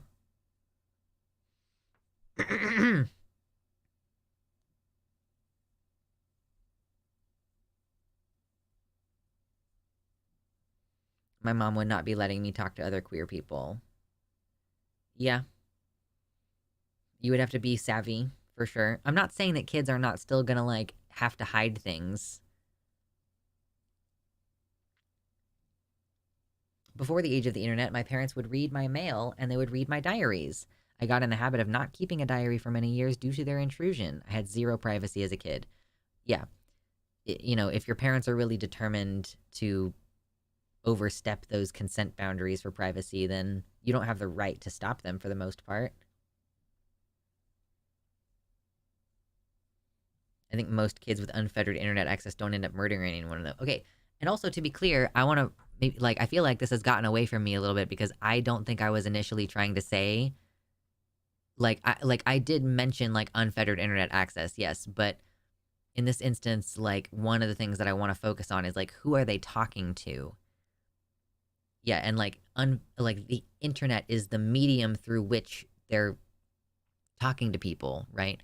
But it's not just what are they doing on the internet in general. I think most access to the internet is probably going to be a good thing, but like it's about who are they speaking to and like what are they speaking about.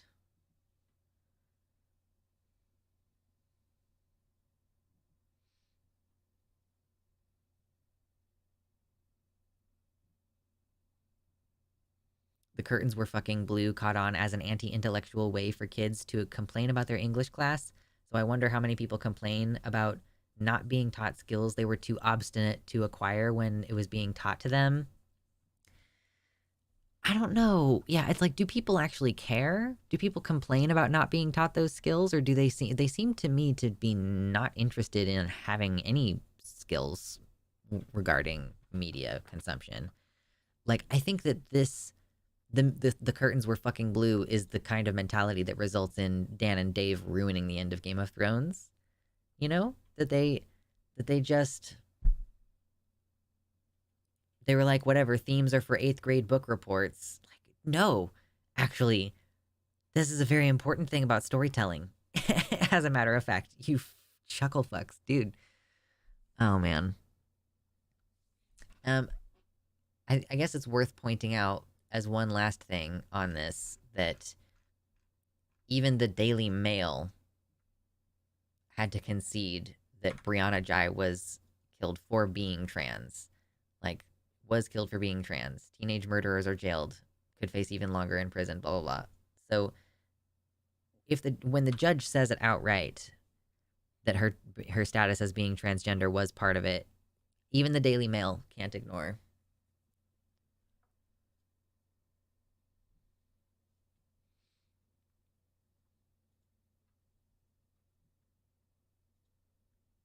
it feels like there isn't a good middle ground. Like I'm hearing stories, I'm hearing so many stories of people of like whose parents were obtrusive and unacceptably in your private matters versus like parents who clearly are not paying literally any attention to what their kids are doing. It's like the thing that I'm proposing, that you should have a healthy transparency with your teenager about what they're up to and who they're talking to. Like I don't think that most parents are doing that.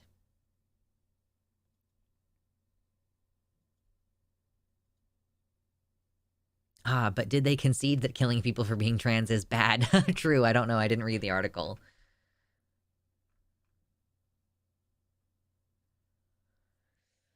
Oh gosh.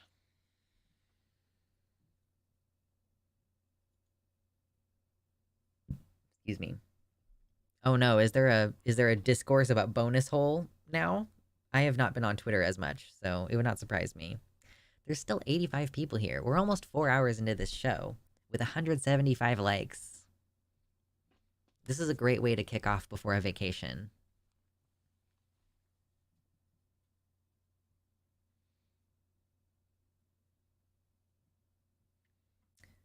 I was feeling pretty lucky that the weird older goth I clung to online as a teen was really kind and not a creep, but God, it does scare me some of the interactions I had online as a teenager overall. Yes, everybody has to get as much Lux as possible before I go. I'm leaving. You have to get your Lux in now. Speaking of bonus holes, wasn't bonus hole a term that triggered Anna Kasparian's latent transphobia even before birthing person? Oh, okay. Yeah, I guess I missed that one.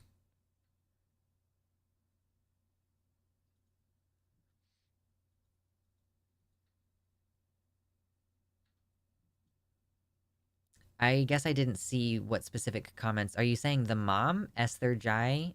I didn't see what specific comments she was making.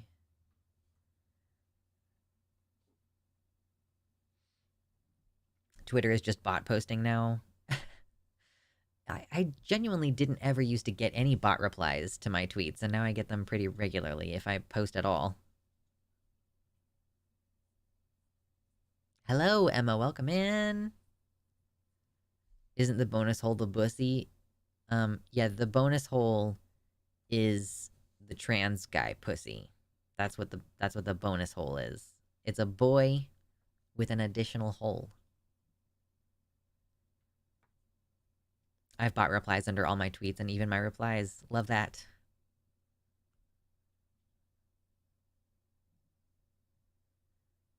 Yeah, exactly. Elon said the bot problem on Twitter was out of control before he bought it, and I didn't run into any actual bots back then, and now it's flooded with them. I had so many bot messages for such a long time.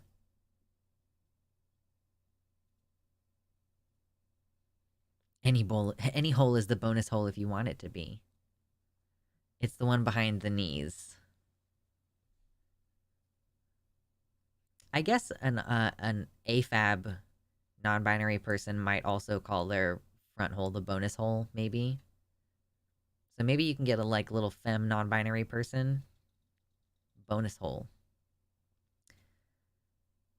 Brianna's mom was initially kind of against calling it a hate crime. On BBC Laura Kay today, she said that the guy may have hated Brianna for being trans, but that he was a hateful person in general. Hmm.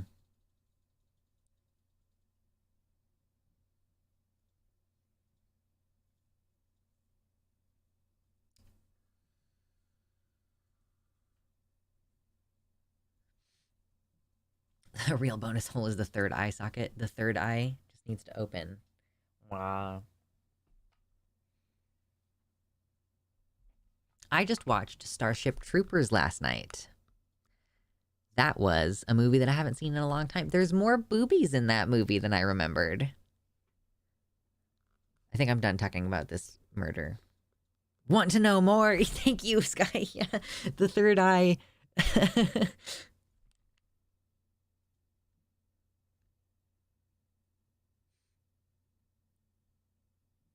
The first one, the first Starship Troopers, I didn't even know that there were other ones until I looked it up last night. I was like, you know what? It's perfect. This movie's perfect. They didn't need to make a sequel. I'm glad they didn't. And then I found out that there were two more sequels, and I was like, why don't they just let perfect things be perfect? I'm so annoyed.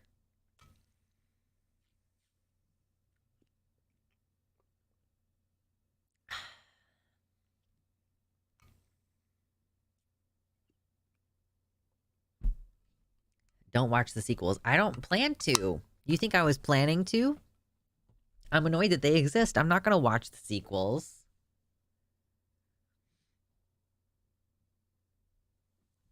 Fun fact, when the Buddha spoke about opening your Dhamma eye, he was talking about the bussy.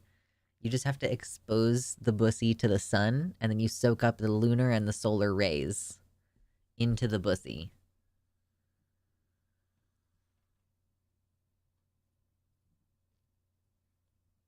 Later, J Power is what I'm gonna call you. The first one was good, though. Yeah, the first one is good. Starship Troopers is a great movie. It's really interesting. It's so rudimentary in a way, because it's like, hey, look it's fascist, it's fascism. And it's like, yeah, I mean, but it feels, because of the day and age that we live in right now, that just an honest, simple portrayal of fascism is almost woke feeling. You know what I mean? It's like almost noteworthy. Is Starship Troopers Star Trek related? I feel lost here. Starship Troopers is a movie about it's in the future. Okay, we're doing space travel. We have space soldiers, in fact, and we are in an elongated war with some bug creatures, but they're like fucking big bug creatures with big stabby parts and they kill people really easily. And the movie starts and it's about like, you get a little bit of setup, and this kid wants to join the military so that he can become a citizen, and you know he's enlists in the infantry basically, and his lover is like in the pilots, and yeah. Anyway, then there's an attack from the bugs. The bugs do an attack, so then they're like, okay, well, we're actively at war again now. So then there's like a war movie, right? But it's about fascism and about how like war makes a government fascist in a way. Like, here's how like the conflict of war can be used to justify fascism. It's a really interesting book, or sorry, interesting movie. I just read the word book. Interesting thing is that the book it was based on basically was the same story, but portraying the Federation as good. Ah, that's funny. Knowing Better did a video on it. Nice. I've not heard of that channel before.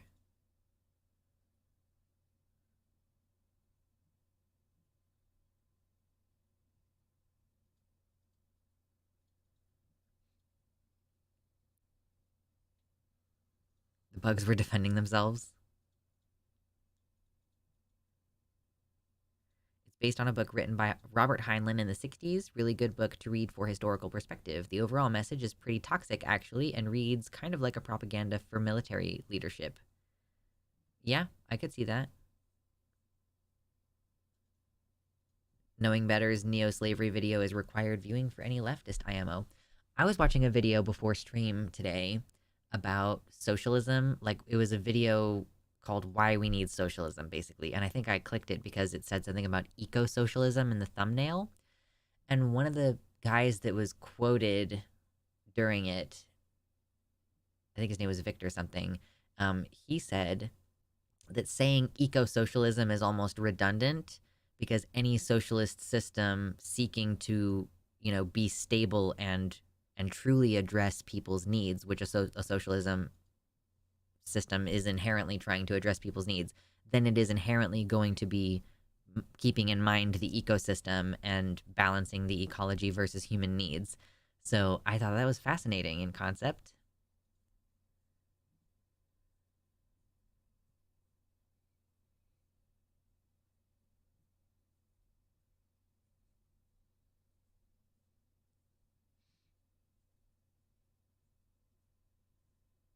Robert Heinlein was a weird, quote, libertarian fascist. Side note, he wasn't libertarian. Fair enough. The movie is about half the full story. Yeah, I mean, I feel like the movie manages to be critical of fascism while also it's portraying to you how fascism makes itself go, woo, look how awesome we are. You know, like, we're doing it. You know, we got it. And, like, at the end of the movie, there is, you know, absolutely no one is questioning the structure because it's working. Like, you know, I've said it before, like, authoritarian structures have appeal in that they are very efficient. So it makes sense why, for example, it says no data, but I still show that I'm streaming. Okay, weird. Don't screw with me. Um, Lagged out for a second. Okay, yeah, that was weird. Anyway, what was I trying to say just then? Yeah, it's interesting how the movie, you know, it there is no questioning of the fascism at the end of the movie. It's just, yeah, this is how it works during a military thing. So, like, yeah, times of military strife. I think that in Ukraine they're suspending the elections for now because, yeah, you don't want a transfer of executive power during a war. So, yeah, wars tend to create the perfect conditions to justify fascism and authoritarianism.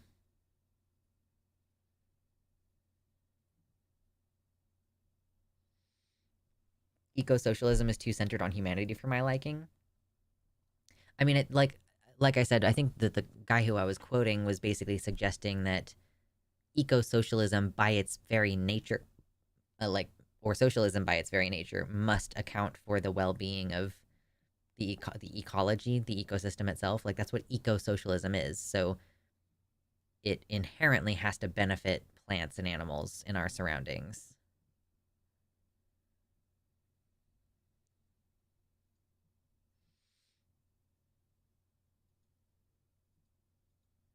Yeah, the stream needs to try drinking water while sucking a lemon upside down.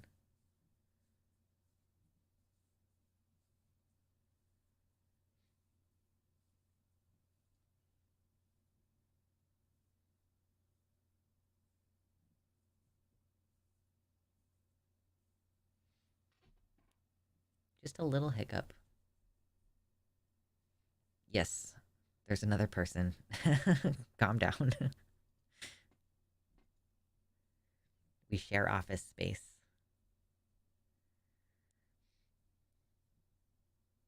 My mom thinks I should live in communist Russia because I said that money should be abolished entirely. They still have money over there. What does she think communism means? I don't know. Whatever. Very silly.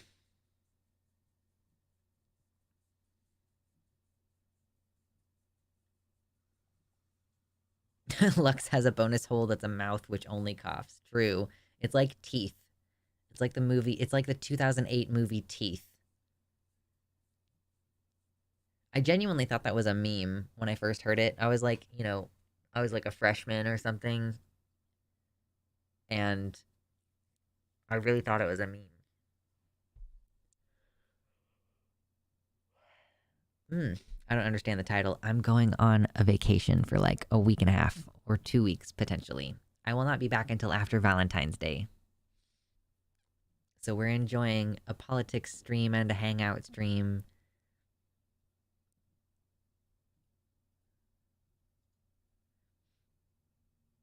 Communism was explained to me like Star Trek, but with money. True. I was halfway sure the Sphere in Las Vegas was just a meme until I went there for a gig. I I'm still not entirely convinced that the Sphere in Las Vegas is anything more than a meme.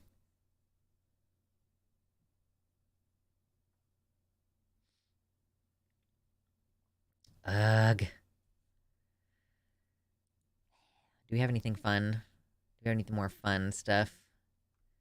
I have a there's a soggy bird on my timeline, so there's that. If any of you enjoy soggy birds, Mama Mephistopheles has seen the sphere with her own two eyes, so I guess I will believe her on that.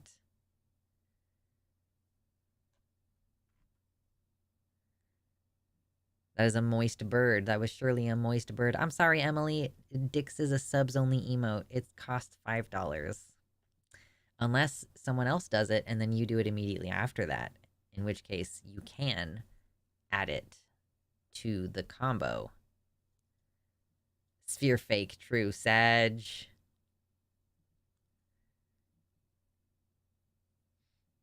Someone tried to tee you up for the dicks, but instead you sagged. How sag? Oh gosh, yeah, so content is still going to be going up on the channel while I'm gone, by the way. So I still appreciate you guys liking, sharing, commenting. If you are, if you missed the stream and you catch the videos, share them, etc. That's very helpful. So my channel will still have a presence while I personally am not hands-on involved. Like, after the stream today, I'm going to try to tee myself up for success so that I can edit those 3 segments from today and just add them. I'm so glad you are taking a break. I know that sounds... I know it's weird because I know that you mean well, but also part of me is like, you're glad I'm going to be gone, huh? And then, like, I'm like, God damn it. Hope your break is rad as hell. Yeah, I think I'm planning for the first day to be like, I'm going to mostly focus on myself. I'm going to mostly focus on doing things that I want to do for me. Like going back to the gym. Oh my god, I want to go back to the gym. Tuesday, I'm going back to the gym. Tomorrow is my last work day, and then I'm going back to the gym.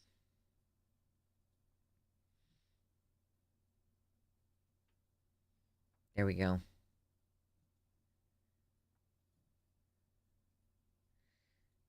Yes. Parasocial love to everybody. As much as I can love a wall of text.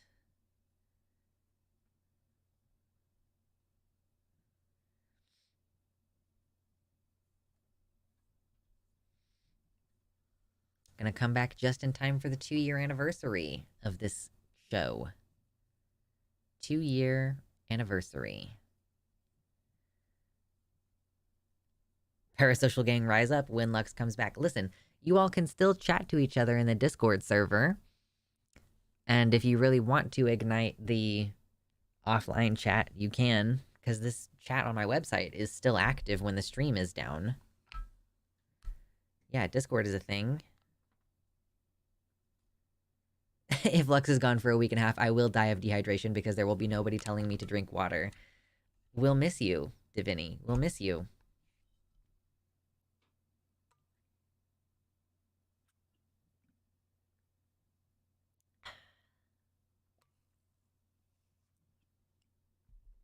See, Atreyu has all notifications on. That way, you'll be able to share all the videos as they come out, and you'll see the notification when I go live when I come back in 2 weeks. Hey. Oh, geez, Christmas. No, it's not Christmas anymore. I just kind of like, I was like, wow, what if I did start celebrating Christmas now? just prepare for Christmas now.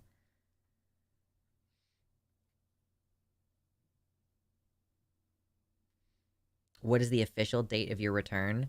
I'm thinking I'll either stream again on February 18 or February 21. Probably 18. If I really feel like I need a little bit more time, I should have enough content to push it out to Wednesday. But yeah, I'm basically planning to come back on February 18.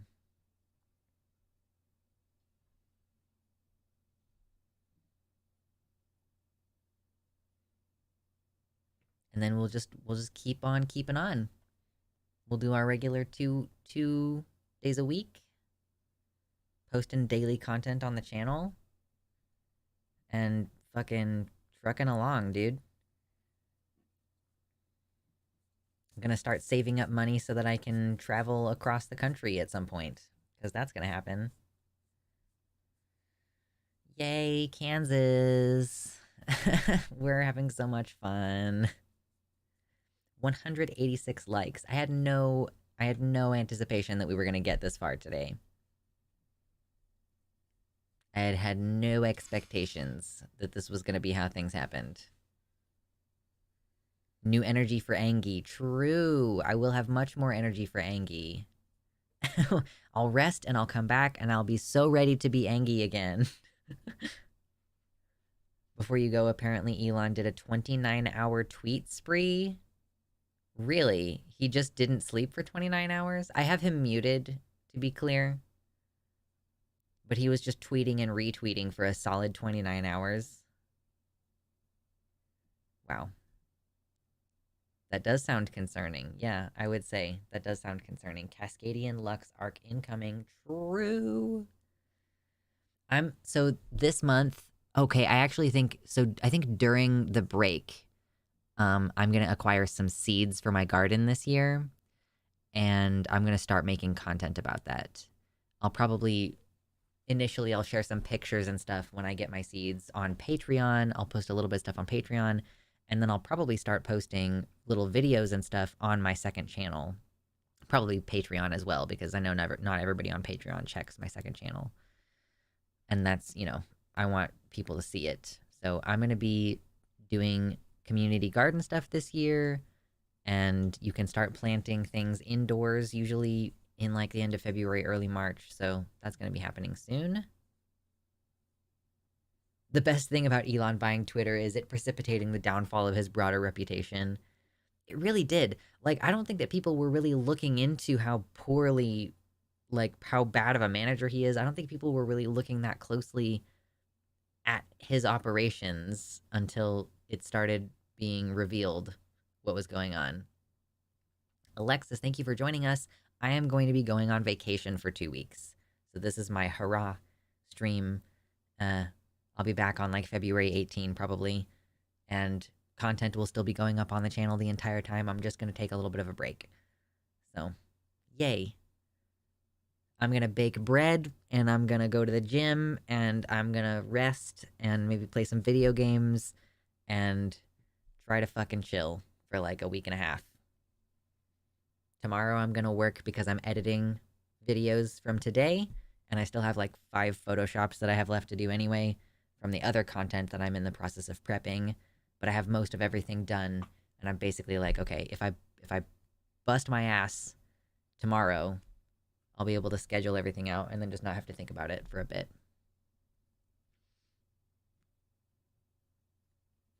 Rebel seeding in barren landscapes. I mean, you got to be careful with, you plant stuff that doesn't have any resources present. It is a lot more clear to people that billionaires are awful when Gates and Musk's reputations are even more in the toilet. It does help.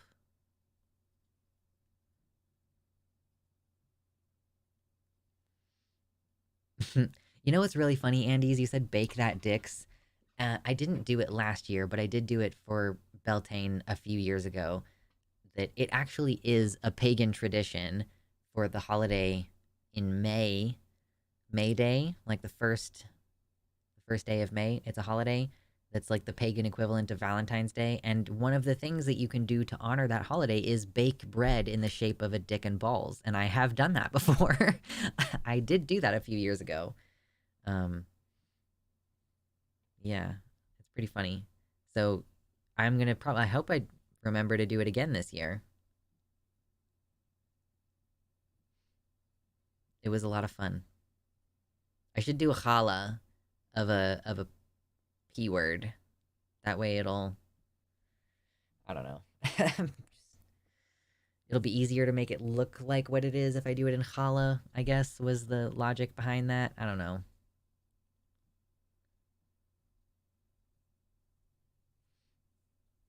Oh, Elon.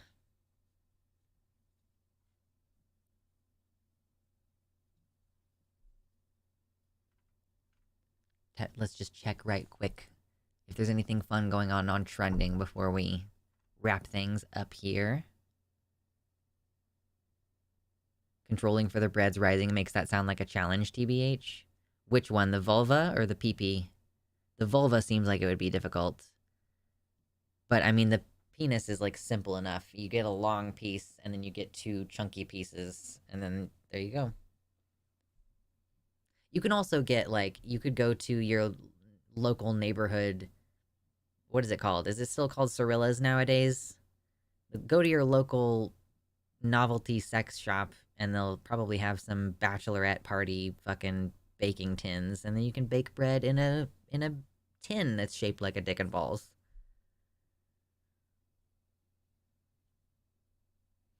Always an option. You could potentially bake a cake as well. You could bake a cake. Bamboo is my new go-to rebel plant. I wonder if you can give it a twist or something that causes it to curve a different way while baking. I mean, you can always just shape it. Like, you can always just physically shape it on the baking tray. I don't know. You know what? Here's what I'll do. I'll bake several smaller penis breads so that we can have some options. And then I'll show them off to you when the time comes. I'll put them on my second channel or something. Hey, Diminy is saying that they got a letter saying that they were accepted to be an election inspector for the city. Hey, there you go.